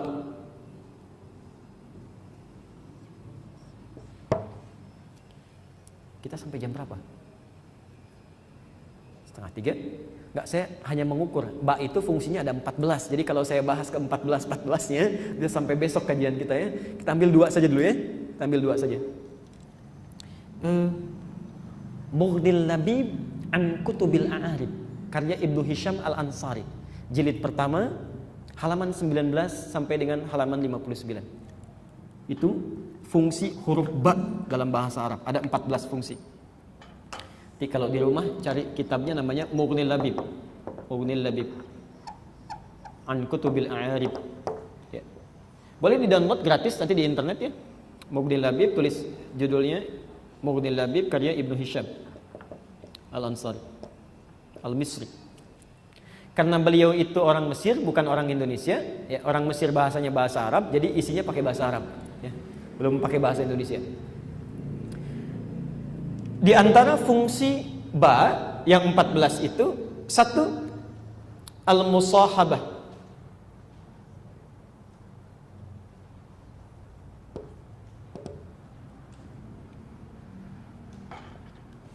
Al-musahabah.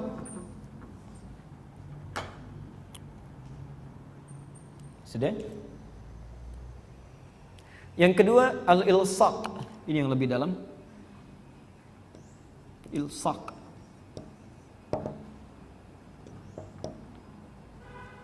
Ba al-musahabah.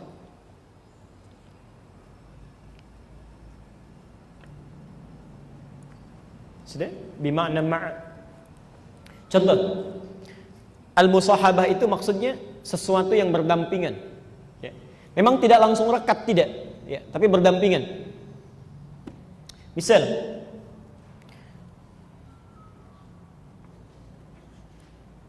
Dhahaba Ahmad ila Jami' al-Istiqamah bi akhihi Harun. Ya. Ahmad pergi, ya, ke Masjid al-Istiqamah, ya, ditemani ya, dengan saudaranya Harun. Kalau menggunakan ba bukan ma'a, itu artinya saat mereka jalan, ya, Ahmad dengan Harun jalan berbarengan. Ya, insyaallah. Ini lekat ini bersama. Tapi kalau menggunakan ma'a, misal Dhahaba Ahmad ila Jami' al-Istiqamah ma'a Harun, ma'a akhihi Harun, ya, perginya bersama-sama tapi jaraknya cukup jauh. Mungkin Ahmad di depan, Harun malu-malu agak di belakang, dia. Harun nengok-nengok, Ahmad sudah berangkat duluan, itu ma'iyah. Pelan-pelan. Tapi kalau ilsaq, ba al-ilsaq, itu menunjukkan sesuatu yang rekat, rapat. Ya, rapat, rekat. Makanya lem dalam bahasa Arab disebut dengan lisaq. Lisaq, karena dia merekatkan sesuatu, ya, pada yang lainnya. Pelan-pelan. 2. Kita turunkan sekarang. Pelan-pelan sebentar.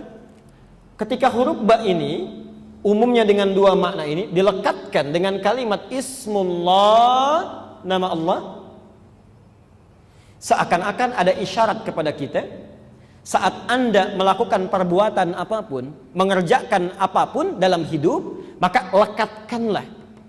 Kalau tidak bisa melekatkan, hadirkanlah ismullah, pengawasan Allah, keberadaan Allah dalam setiap aktivitas yang kita jalani. Misal, saya mau minum, ya, saat akan minum misalnya, ya, kalimat Qur'annya bismillah, ba-nya abtadi bismillah. Maksudnya saat Anda mau minum itu, coba rasakan Anda sedang bersama Allah. Ya. Kalau mampu, lekatkan, betul-betul sedang diawasi Allah. Masya Allah. Maka orang-orang yang bisa seperti ini, yang dalam aktivitas yang menggunakan ba bersanding dengan Allah, merasa dekat dengan Allah, diawasi oleh Allah, maka dia akan selalu terjaga dalam kebaikan, terjauh dari maksiat. Contoh, ibu yakin dilihat Allah sekarang? Bapak yakin diawasi setiap aktivitasnya? Nah, orang yang yakin dilihat Allah, yakin diawasi, itu dampaknya akan selalu hati-hati dalam perbuatannya. Dia mau minum, dia akan lihat dulu, bukan minumannya. Allah senang nggak kalau saya minum ini? Saya takut kalau akan minum ternyata Allah sedang melihat saya, menyertai saya, musahabah dari kata sahib. Sahib kan lekat, ya. Allah sedang mengawasi saya, melihat saya. Saya takut kalau saya minum, minuman ini tidak disukai oleh Allah Subhanahu wa taala. Ya. Bahkan saat diberikan pun ini punya Anda, dilihat dulu minuman ini Allah ridha tidak? Ya. Jangan-jangan ditawarkan pada kita di pesawat dikasihkan, ada wine, ada jus, ada macam-macam, ya. Lalu Anda ingin memilih sesuatu, Anda akan lihat ini Allah ridha tidak pada minuman itu. Ya. Di orang-orang yang menggunakan ba dalam kehidupannya disandingkan dengan Allah, bismillah, maka seakan-akan ada isyarat, sertakan Allah, lekatkan dalam setiap aktivitas yang kita jalani, maka terjaga kita dalam kehidupan. Ya. Sama persis, tidak ada ceritanya keluar dari masjid tertukar sandal misalnya. Ya. Orang yang sholatnya benar, bismillahnya bagus, baca al-fatihahnya baik, begitu keluar dia paham. Kalau saya langkahkan kaki kanan keluar dari masjid, Allah nggak suka karena sunnahnya yang kiri. Ya. Begitu dia keluar dia kiri karena dia tahu sedang diawasi oleh Allah. Begitu ingin menggunakan alas kakinya nggak akan tertukar karena melihat sendal orang pun sudah takut karena Allah nggak ridho dengan pandangannya. Allah. Maka dia gunakan miliknya, dia berjalan, bahkan dia jaga pandangannya. Tapi kalau huruf ba-nya tidak dibaca dengan benar, walaupun tiap hari bismillah, bismillah, dalam kalimat ba ini Allah ingin lekatkan, hei, ketika kamu sudah membaca huruf ba, dan kamu sandingkan dengan nama Allah, itu artinya kamu berkomitmen, berusaha menghadirkan pengawasan Allah dalam kehidupanmu. Ya. Gak ada ceritanya begitu mau pakai sendal, kayaknya bukan yang ini yang punya saya, pakai yang satu lagi, kayaknya bukan, pakai yang lain lagi. Padahal ke masjid ini gak bawa sendal, pulang aja. Jadi ada yang tertutup tuh dalam pandangannya itu. Ya. Nanti turunannya banyak bu, turunannya banyak. Misal kita mulai dari kepala ya, jangan yang jauh-jauh dulu. Di kepala ada mata. Orang yang merasa dilihat Allah, disertai oleh Allah, maka dia akan takut menatap sesuatu yang tidak disukai oleh Allah. Quran surah 24 ayat 30. Untuk bapak, untuk ibu ayat 31-nya. Wa qul lil mu'minina an yaghuddu min absarihim. Katakan pada orang-orang yang beriman, ya, yang yakin dengan Allah, an yaghuddu min absarihim, supaya mereka menjaga pandangannya. Ini antum kalau benar baca bismillahnya huruf ba saja disandingkan dengan nama Allah, itu akan hati-hati. Takut ketika menatap sesuatu yang ditatap itu Allah nggak suka. Barangkali itu harus dipalingkan. Bahkan maaf, sekalipun Anda sedang sendirian dalam satu ruangan, lihat acara, ada satu tayangan yang Anda lihat, Anda tahu Allah tidak suka dengan itu, Anda akan palingkan. Kalau benar baca bi-nya ini. Saya sering berseloroh mengatakan, para pria itu kalau lihat nonton misalnya iklan shampoo, yang dilihat shampoo-nya apa orangnya? Ya tidak mudah gitu ya. Di TV ada yang dilihat, keluar dari masjid ada yang dilihat. Kalau dia benar membaca huruf ba-nya disandingkan dengan Allah, bismillah, Allah akan hati-hati dalam pandangannya. Termasuk ibu. Karena ayat 31-nya untuk perempuan. Wa kullil mu'minati an yaghuddna min absarihinna. Demikian bagi perempuan, jaga pandangannya. Baru mata, belum telinga, belum mulut. Wailul lil mukadzibin, celaka bagi para pendusta. Jadi kalau mau bicara yang tidak benar itu takut karena Allah mengawasi. Aduh, takut saya dusta. Kata Allah pasti celaka. Sekarang sedang diawasi. Coba bayangkan ya, ada anak sedang ujian, di sampingnya ada pengawas mengawasi. Mungkin nggak seketika saat diawasi dia nyontek? Ada pengawas di samping? Jelas ada. Lalu dia sedang ujian begini, masih sempat nyontek nggak? Mungkin nggak? Tidak mungkin, kecuali nekat. Ya. Kecuali nekat. Pak, saya ujian, saya mau nyontek nih, tolong lihat ya. Nah, itu celaka itu seperti itu. Ya. Nah, ada orang dia sadar sedang dilihat Allah, sadar sedang diawasi, tapi dalam saat yang bersamaan kok bisa maksiat juga. Ya. Padahal tiap hari dia mengatakan Bismillah. Ya. Saya merasa disertai oleh Allah, saya merasa diawasi oleh Allah, tapi kok bisa maksiat juga? Ya Allah, saya mau bohong nih, tolong lihat ya. Ada proyek tidak jelas tanda tangan. Padahal dia yakin sedang disaksikan oleh Allah. Tanya aja, yakin nggak disaksikan oleh Allah? Ya yakin, tapi kok masih bisa tanda tangan juga? Ya. Allah, ada yang salah dalam hidupnya, ada yang keliru. Karena itu, kalau kita sudah bisa menghadirkan ba dalam kehidupan, disertai oleh Allah, maka kalimat yang bersambung dengan ismun. Ismun itu akar katanya dari kata sumuun. Dari kata sumu muncul sama. Ismun dari kata sumuun. Dari kata ini muncul istilah sama, samaun. Apa artinya sama? Idza as-samaa'u fatarat. Apa artinya sama? Langit. Ya. Langit itu di atas, di bawah. Di atas. Kalau atas itu tinggi atau rendah? Tinggi. Sebetulnya sama itu asalnya bukan langit. Sama itu dari kata sumu yang berarti tinggi. Tinggi yang tak bisa dijangkau. Ya. Kalau tinggi yang bisa terjangkau namanya sakaf. Sakaf. Makanya atap disebut sakaf ini. Ya. Atap. Karena dia tinggi dari kita, cuma masih bisa dipegang, terjangkau. Ya, sakaf. Tapi kalau sesuatu yang tinggi cuma bisa dilihat, tapi tidak bisa disentuh, ya, tidak bisa disentuh, itu namanya sama. Sama dari kata sumuun. Ya. Kalau ingin dilekatkan menjadi sebuah sifat, maka menjadi ismun. Ya. Makanya nama dalam bahasa Arab disebut dengan ismun, masmuka. Siapa nama Anda? Ya. Kenapa disebut dengan ismun? Ingin memberi kesan, kalau Anda ingin meletakkan nama pada seseorang, maka lekatkanlah nama tersebut yang bisa meninggikan sifat kebaikannya di dunia, meninggikan karismanya, meninggikan kebaikannya. Jadi nggak boleh kita memberikan nama yang merendahkan orang, itu nggak boleh. Ya. Sudah orang baik-baik sih, namanya Zaki, masya Allah. Dalam bahasa Arab kalau pakai zai itu artinya suci, Zaki. Kalau pakai zal, zaki itu cerdas. Nama Zaki. Panggil Jack. Lagi pakai jaket, bawa motor kan depan masjid. Jack. Udah salah tuh, dikira tukang ojek padahal jaki kan. Udah lain. Kan sekarang suka ada nyingkat-nyingkat ya. Nama bagus-bagus disingkat jadi tidak enak. Itu nggak boleh dalam Islam. La yaskhar qaumun min qaum. Nggak boleh. Jadi kalau orang namanya sudah bagus, sudah tinggi, jangan direndahkan. Sudah. Dan jangan memberikan julukan pada yang tidak tepat, nggak boleh. Bahkan jangan kembali ke masa jahiliyah itu. Kalau zaman jahiliyah, itu orang-orang diberi nama dengan nama hewan. Nama hewan. Begitu orang lahir suaranya meringkik misalnya, maka dikenal dengan si khimar, si keledai. Ya. Ada orang bapaknya misalnya, maaf, fisiknya kekar, pemberani, kuat, maka anaknya akan diberi nama si asad, si singa. Kalau misal jadi penguasa yang orang banyak tidak berani, khusus beraninya sendiri, itu pindah dari asad menjadi Usamah. Usamah itu jenis singa yang paling galak, itu paling buas. Ya. Misal ada orang yang sering banyak bicara, ya. Nggak ada angin, nggak ada hujan, masih bicara juga misalnya, ya. Maka disebut si al-kalbi, yang sering menggonggong, sering bicara, ya. Nama hewan semua itu, ya. Jadi kalau misalnya ada orang dipanggil dengan nama hewan, dijelekan dan sebagainya, itu lebih buruk kembali ke zaman jahiliyah. Ismun, maka panggillah seseorang dengan nama yang ditinggikan dengan itu derajatnya, ya. Karena itu tolong ya, kalau Bapak Ibu punya nama-nama terbaik, kata Nabi, berikan nama terbaik supaya saat dipanggil di hari kiamat nanti Nabinya senang, bangga gitu ya, bangga. Saya coba cek kemarin ada terima pos macam-macam ya, tertulis di KTP itu nama-nama yang unik, yang lucu. Memang orang ketawa, tapi kan kasihan orangnya juga. Ya. Cari satu kitab bagus itu, membahas nama-nama, fikih nama dia, fikih nama dalam Islam itu bagus sekali. Dia ada nama yang sifatnya haram, misal nama-nama setan itu haram. Ya. Khanzab itu nama setan penggoda orang sholat. Dasim setan rumah, perempuannya dasimah. Kemudian ada misut, ya, itu setan mall, setan pasar itu. Ya, hati-hati cek nama-nama itu. Ada nama-nama yang makruh misalnya, nggak boleh. Ya.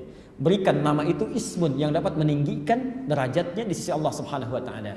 Nah, sekarang lihat kalimat ba disandingkan dengan ismun. Dan kalimat ini disandingkan lagi dengan nama Allah. Ya. Saya mau bahas ini dulu, nanti saya kembalikan ke ismun. Kalau Bapak Ibu temukan nama Allah, itu nama puncak dari segala nama yang melekat pada Allah. Saya ulang, nama puncak yang melekat pada Allah, itu namanya langsung satu kalimatnya, Allah. Quran surah 17 ayat 110 Al-Isra. Allah punya banyak nama. Ya. Dikenal dengan apa? Tahu dari mana itu? Al-Quran. Ya. Yuk kita lihat, walillahil asmaul husna. Ya. Di ayat yang Quran surah 17 110 lain lagi. Qulid Allah awid ar-Rahman. Kalau Anda punya persoalan butuh apapun, sebut namanya. Nama tertingginya ketika dibuka pertama kali Allah. Ya. Awid ar-Rahman. Baru setelah itu ditawarkan nama yang lain. Ayyamma tad'uhu, kapan saja Anda membutuhkannya sesuai keperluan Anda, falahul asmaul husna. Allah punya nama-nama terbaik sesuai kebutuhan kita. Jadi kalau mau berdoa, kalau ingin cepat dikabulkan, salah satunya sebut nama Allah sesuai dengan kebutuhan kitanya. Misal, Anda punya kesulitan ingin dimudahkan. Sifat Allah yang memudahkan, membuka kesulitan namanya Al-Fattah. Maka sebut sebelum berdoa, ya Allah ya Al-Fattah. Sifat Allah memberikan rezeki namanya Razzaq. Ya Allah, ya Razzaq. Baru minta, turunkan. Tapi kalau Anda ingin meminta dengan singkat, dengan nama tertingginya, sebut namanya ini. Pelan-pelan. Ketika Anda menyebut nama Allah, Allah. Ya. Kenapa disebut nama yang paling tinggi? Nama yang paling kuat melekat pada zatnya? Karena cuma nama ini. Cuma nama ini. Yang kalaupun dihilangkan setiap hurufnya, akan kembali pada zat yang sama. Cuma nama ini. Makanya ketika Nabi ditanya siapa Tuhanmu, kok tiap hari Rabb saja? Karena ayat turun Qul a'udzu birabbin nas, Qul a'udzu birabbil falaq. Orang bertanya sebetulnya siapa nama Tuhanmu? Ya. Maka turunlah Quran surah Al-Ikhlas itu. Qul huwallah. Qul katakan huwa, yang dimaksud dengan Rabb itu adalah Allah. Perhatikan. Saya beri gambaran ya. Allah, setiap huruf yang dihapus dalam kalimat ini tetap akan menunjuk pada kalimat yang sama. Lalu kita bandingkan dengan Misal, saya tidak perlu tuliskan, Anda bayangkan saja misalnya, atau hadirkan yang dianggap Tuhan di kepercayaan lain. Ya, yang dianggap Tuhan di kepercayaan lain. Misal, Tuhannya yang dianggap agama A siapa? Coba bandingkan. Anda tuliskan. Hapus satu hurufnya. Saya hapus satu. Jadi apa? Saya ulang ya. Saya tulis begini. Saya hapus satu ini. Jadi apa? Lillahi ma fis samawati wa ma fil ard. Masih kembali kepada Allah. Saya hapus lamnya satu. Otomatis tasdidnya hilang. Jadi apa? Lahu mulkus samawati wal ard. Lahu ma fis samawati wa ma fil ard. Kembali kepada Allah. Bahkan saat saya hilangkan pun lamnya satu, jadi apa? Hu itu singkatan dari huwa. Al-Baqarah 255. Allahu la ilaha illa huwal hayyul qayyum. Kalau kita berhenti di huwa-nya, maka wa-nya enggak dibaca. Allahu la ilaha illa hu. Singkatan dari huwa. Kalau Anda tanya lagi, siapa huwa ini? Dijawab di Al-Ikhlas. Qul huwa Allah. Kembali ke Allah lagi. Baik. Maka dari itulah ketika huruf ba disandingkan dengan kata Allah, maka diselang di antara keduanya dengan nama Ismun, karena nama Allah inilah nama yang paling tinggi, nama yang paling hebat. Dan ketika Anda merasa diawasi oleh yang paling tinggi walaupun tak mampu menatapnya, maka Allah akan turunkan karunia yang tidak pernah diberikan pada orang yang tidak menghadirkannya. Apa itu? Ar-Rahman plus Rahim.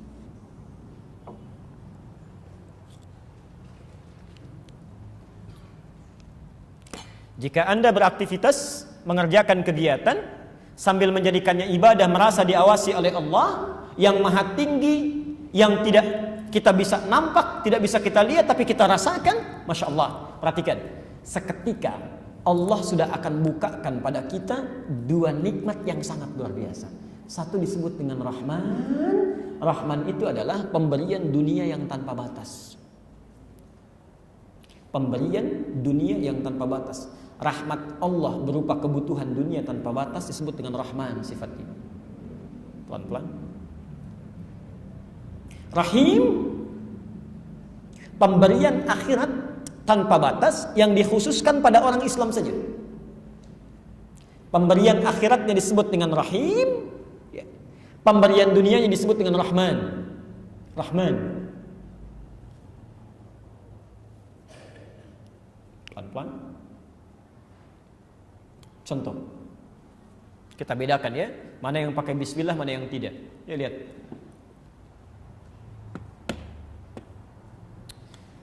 Seorang mau minum, dia bacakan bismillah. Dia rasakan Allah sedang mengawasinya. Dia rasakan Allah ridha dengan apa yang dia minumnya. Maka ketika dia mengucapkan bismillah, Allah turunkan sifat rahmannya.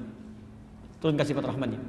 Maka minuman ini dari sisi dunia tidak sekedar membuat dia, menghilangkan rasa hausnya, tapi diturunkan keberkahan dari minuman yang telah dia gunakan itu, telah dia minum itu. Ya. Apa bentuk keberkahannya? Jadi Allah itu kalau sudah suka dengan seorang hamba, yang diberikan bukan banyaknya, tapi berkahnya. Ingat ya, kalau Allah sudah senang dengan seorang hamba, yang diberikan bukan banyaknya, tapi berkahnya.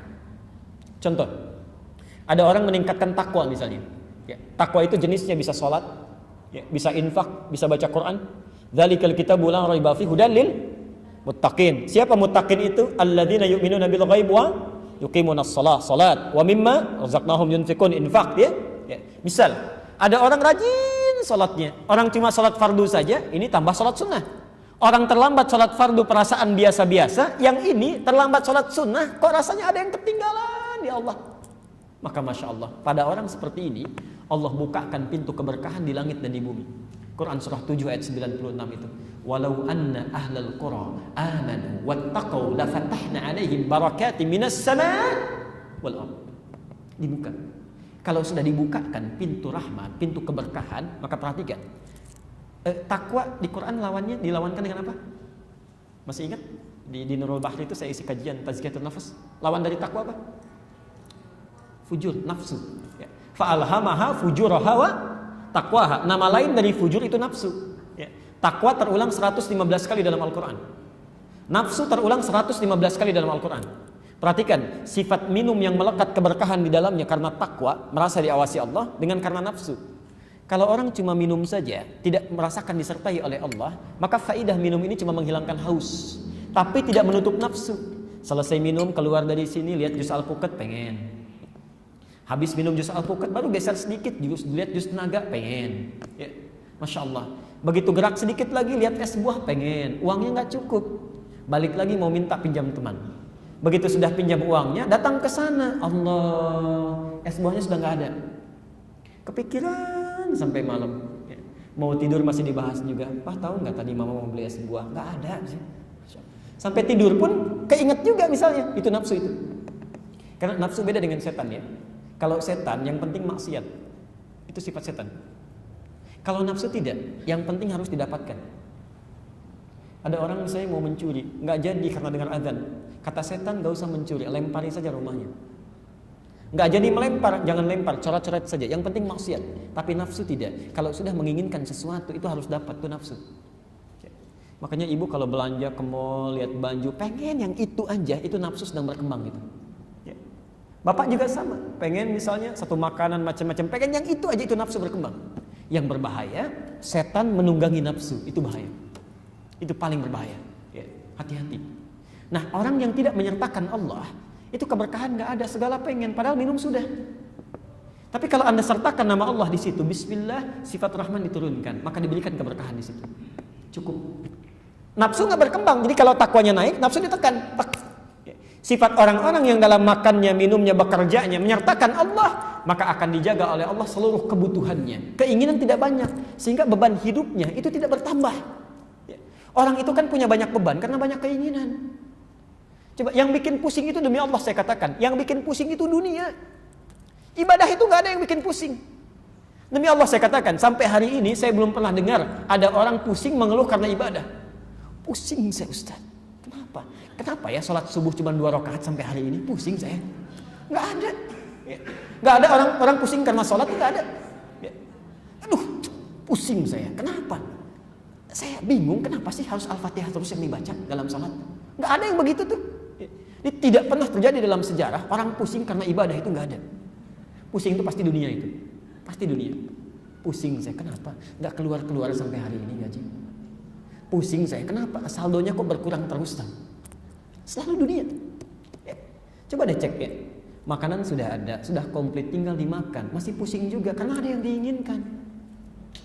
Bosan makan ini terus, yuk kita makan nasi goreng di Tanah Abang. Padahal makanan sudah ada. Saking sayangnya sudah dikirimkan, menunya ada, cuman pengen yang lain gitu. Ya. Dalam hal yang tidak wajar, bayangkan jam 10 pengen nasi goreng ke Tanah Abang lagi. Ya, berangkat ke sana, kena macet, nyampe sana tutup, ya balik lagi kan. Itu nafsu itu. Tapi ketika Anda sertakan Allah, Bismillah, pekerjaan jadi berkah. Ya, makanan jadi berkah. Pakaian jadi berkah. Fungsi pakaian menutupi. Ya, menutupi aurat, tampil dengan kebaikan. Gak perlu mewah-mewah, yang penting bisa digunakan dengan baik, cukup. Lebihnya hak orang lain, karena Allah titipkan harta pada pemiliknya untuk menjadi ibadah. Ya, Masya Allah. Kalau Anda sudah bisa lakukan ini, maka Allah tidak menyia-nyiakan amal itu mengendap di dunia. Karena ada orang minum hanya sekedar menghilangkan haus, hilang, tidak dibawa pulang sampai ke akhirat. Allah, ada orang saat minum sederhana, kelihatannya minuman. Tapi saat diminum, bukan airnya yang menjadi persoalan. Yang jadi persoalan ketika diminum, Bismillah, kalimat itulah yang mengantarkan setiap hirupannya menjadi ibadah, dicatat menjadi pahala. Pahala itulah yang akan diberikan pada orang ini saat dia kembali kepada Allah. Sifat Allah yang memberikan pahala tanpa batas kepada orang ini disebut dengan Rahim. Ya. Jadi kalau Anda misalnya cuma minum saja, itu yang didapatkan cuma kebaikan dunia, selesai. Tapi kalau sertakan karena Allah, minum Bismillah. Ya, pegang handphone, Bismillah. Mau telepon, Bismillah. Kalimat itu yang menjadikan aktivitas kita menjadi ibadah. Ada pahalanya. Nanti kita akan lihat tuh siapa yang gembira, siapa yang cemberut. Ya, tidak mendapatkan bagian dari amal solehnya. Jelas ke sini? Baik. Nah, dengan kata lain, kalau Anda ingin dimudahkan segala yang dibutuhkan di dunia dan keinginan akhirat, maka sertakanlah Allah dalam setiap aktivitas kita. Oke. Mau keluar dari sini, sertakan sedang diawasi Allah. Hati-hati. Sedang sholat, rasakan sedang dilihat oleh Allah. Takut kalau enggak khusyuk. Sedang baca Quran, rasakan sedang berhadapan dengan Allah. Takut salah bacanya. Kalau sudah seperti itu, maka nikmat kehidupan itu enak gitu. Dunia akan dimudahkan oleh Allah, akhirat akan dijamin kebaikannya. Jelas di sini? Baik. Kalau sudah jelas, kita berhenti dulu sampai di sini. Ya, tinggal nanti kita bahas selanjutnya. Kalau kira-kira semuanya sudah diberikan, dunia sudah dikasih, akhirat sudah diberikan, sikap apa yang harus kita lakukan untuk bisa mendapatkan keridhaan Allah Subhanahu wa taala. Kita akan bahas dalam ayat yang selanjutnya insyaallah. Jelas orang ini? Baik. Kalau sudah jelas, maka saya harapkan untuk supaya cepat dipraktekkan. Ya. Pulang dari sini, maka segeralah rasakan bahwa Allah sedang mengawasi. Ya, Anda sudah jadi ayah, ketika pulang dari sini jadi ayah, coba rasakan. Saat mendidik anak-anak itu rasakan Allah sedang melihat, Allah sedang menatap. Ya. Jangan-jangan antum, mohon maaf ya, sering memikirkan tetangga, ngajak-ngajak teman, anak sendiri nggak diajak. Ibu juga begitu barangkali. Ya. Lihat teman misalnya, hijab teman, taklim teman dipikirkan, hijab anak sendiri nggak dilihat. Masya Allah. Bacaan Quran anak sendiri nggak diperhatikan. Sudahkah Anda ketika mau taklim barangkali mengingatkan anak untuk sholatnya, untuk macam-macam ibadahnya? Coba lihat. Ya. Jadi seorang ayah yang baik, ibu yang baik, dan hamba yang baik. Dan berita baiknya, di Quran gelar tertinggi bagi seorang makhluk ternyata bukan Nabi dan Rasul. Ternyata hamba. Abdun, jamaknya ibad. Karena itulah ketika Allah ingin mengangkat Rasulullah, menghadap kepada Allah, menerima perintah langsung, perintah sholat, itu tidak dipanggil dengan Rasul, tidak dipanggil dengan Nabi. Padahal panggilan-panggilan sebelumnya, ya ayuhan Nabi, ya ayuhan Rasul, ini tidak. Subhanalladzi asra bi abdihi, hamba. Antum ketika dipanggil untuk berdoa panggilannya hamba. Wa idza sa'alaka ibadi. Antum ketika banyak salah ingin taubat kepada Allah panggilannya hamba. Qul ya ibadiyalladzina asrafu ala anfusihim. Hamba. Maka jadilah hamba yang baik. Hamba terbaik itu adalah hamba yang merasakan selalu didampingi oleh Tuhan. Saya cukupkan dulu. Kalau ada pertanyaan yang barangkali ingin disampaikan, silahkan. Bisa dibantu, Mas, bisa ditolong barangkali. Ya. Kita batasi sampai jam 3 saja ya. Kami mesti ke kawasan. Bismillah.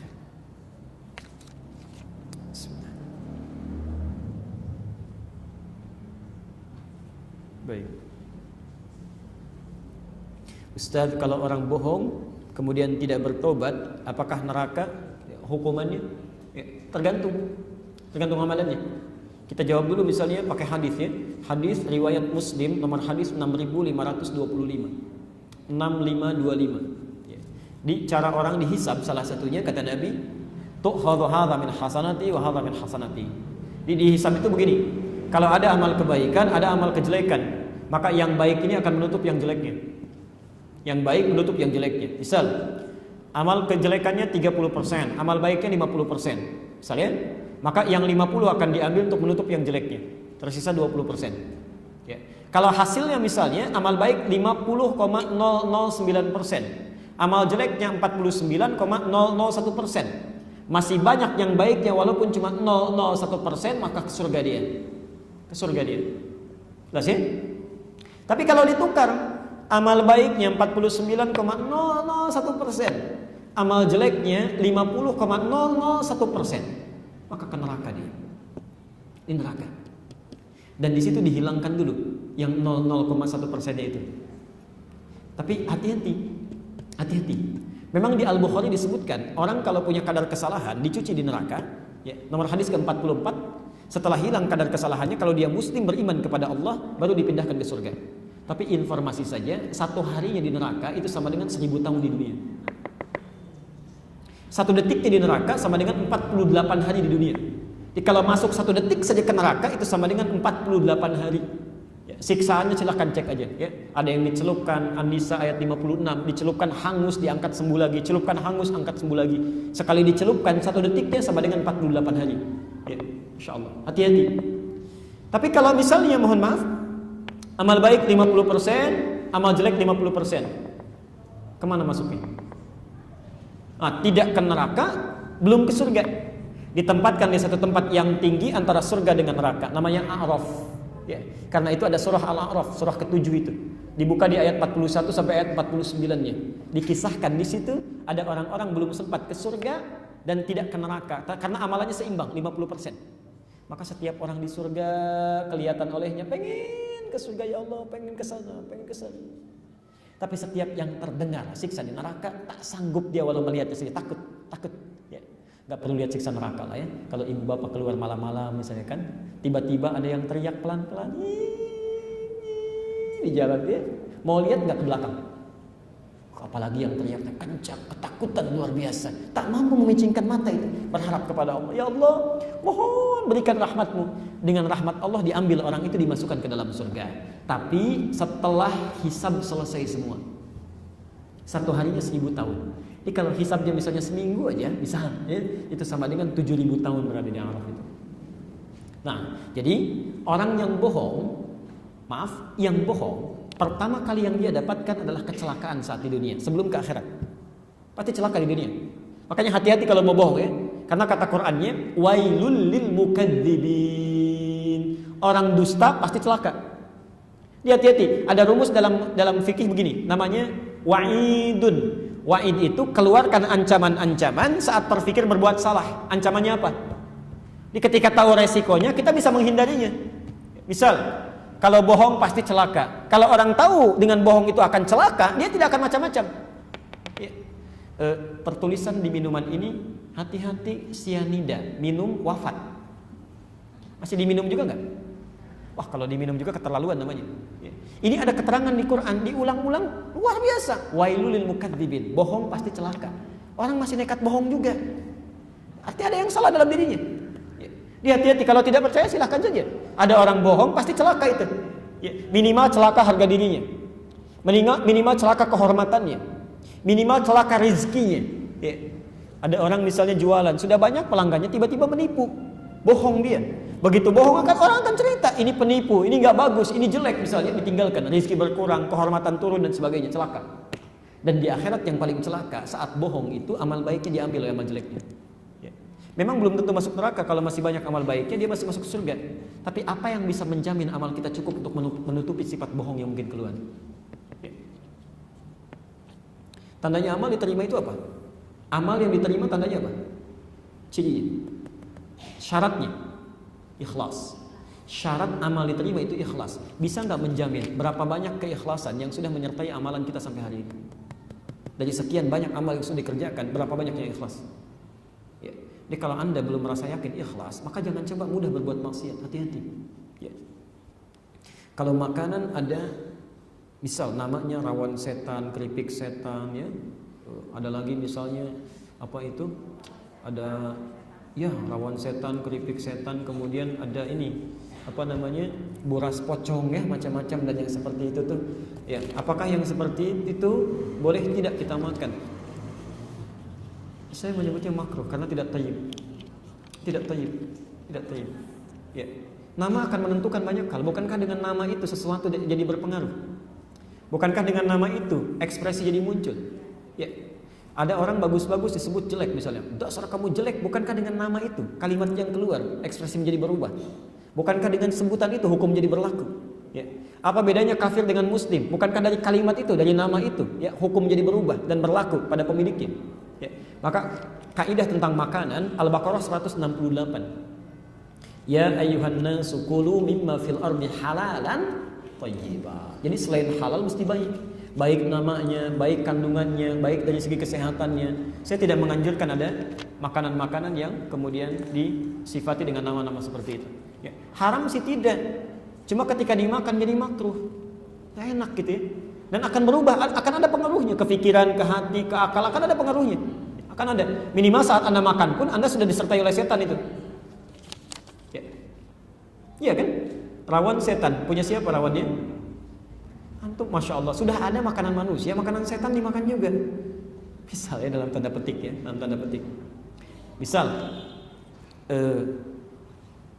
nasi bungkus. Nasinya diapakan? Dibungkus keadaannya. Nasi uduk, sifat nasinya uduk, sifatnya. Nasi Pak Ahmad, nasinya punya siapa? Nasi Dodi, nasi punya siapa? Punya Dodi. Rawon Dodi, rawon punya siapa? Punya Dodi. Rawon setan, rawon punya siapa? Baik, dari ilmu bahasa saja ya. Walaupun misalnya Anda ingin eye catching macam-macam. Kalau ada yang baik, kenapa sih cari yang buruk? Yang baik sudah ada, akan laku juga kok. Akan laku juga.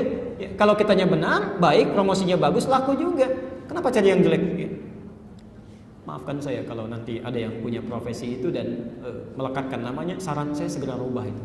Ya, segera rubah. Daripada rawan setan ini diganti rawan sunnah. Rawan sunnah Nabi. Ya Masya Allah, orang cepat tuh nyarinya. Apa sih rawan sunnah Nabi? Makannya pakai bismillah, Pak.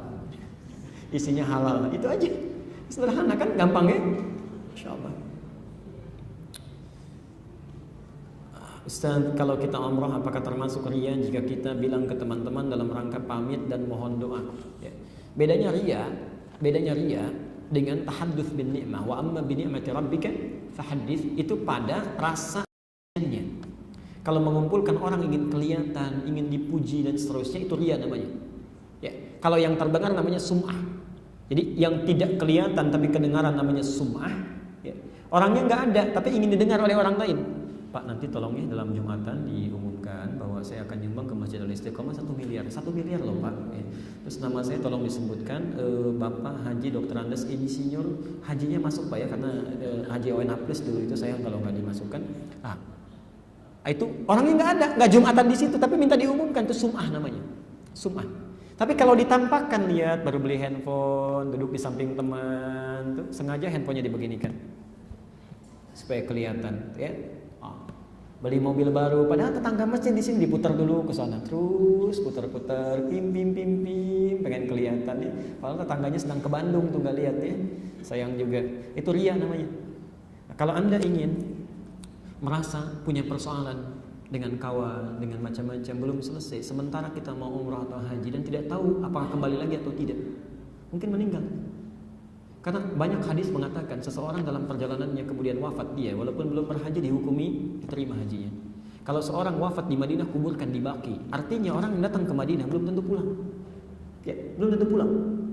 Karena itu dipandang boleh-boleh saja. Kalau kita ingin datang, minta maaf, minta pamit, satu orang kita hadirkan, kita datangi, mohon maaf kalau saya misalnya kemarin ada kekhilafan karena sering bergaul dengan Anda dan sebagainya.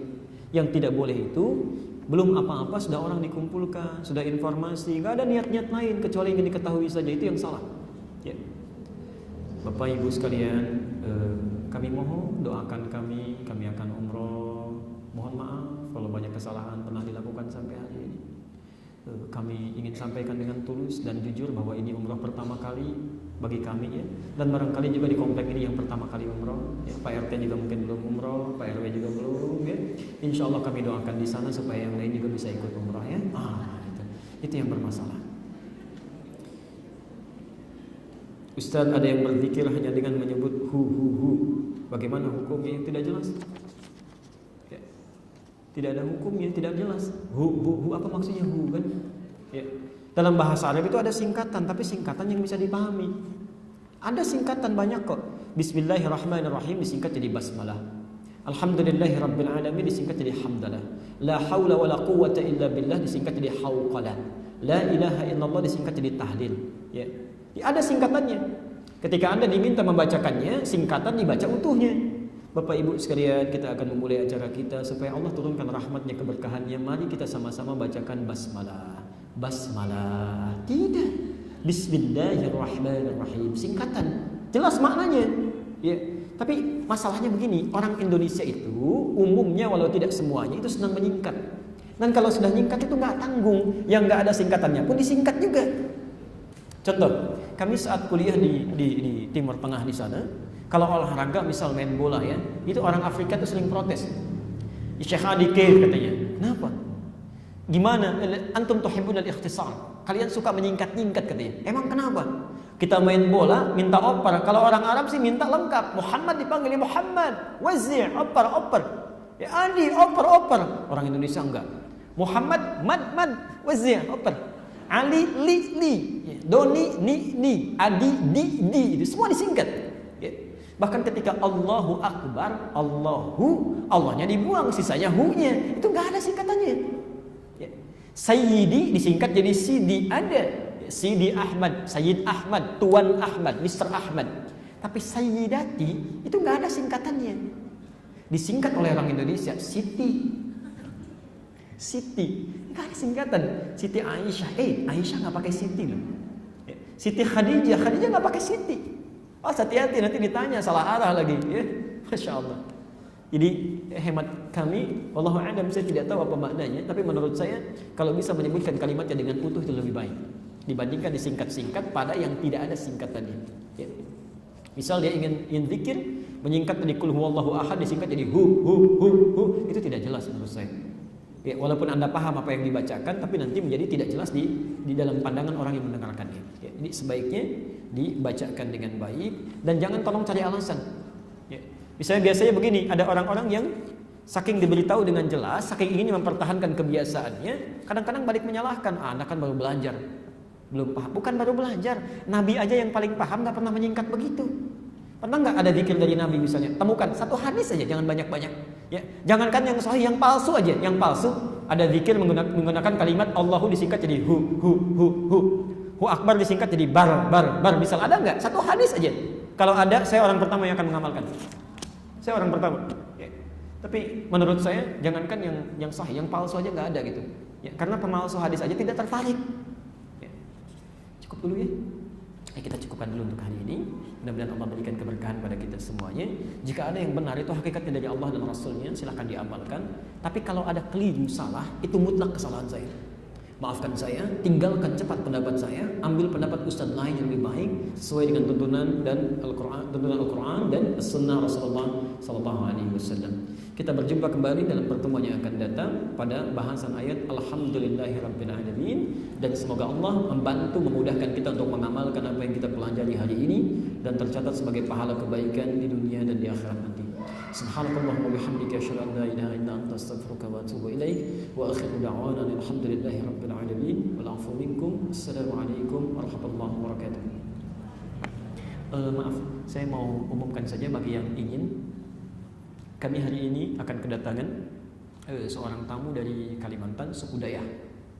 Ya, yang muslimnya di sana, yang alhamdulillah mereka berharap punya masjid dan Allah sudah mewujudkan itu, sudah punya masjidnya, dan mereka akan hadir datang untuk cerita bagaimana kehidupan di Dayak, ya, tantangan dakwah dan sebagainya.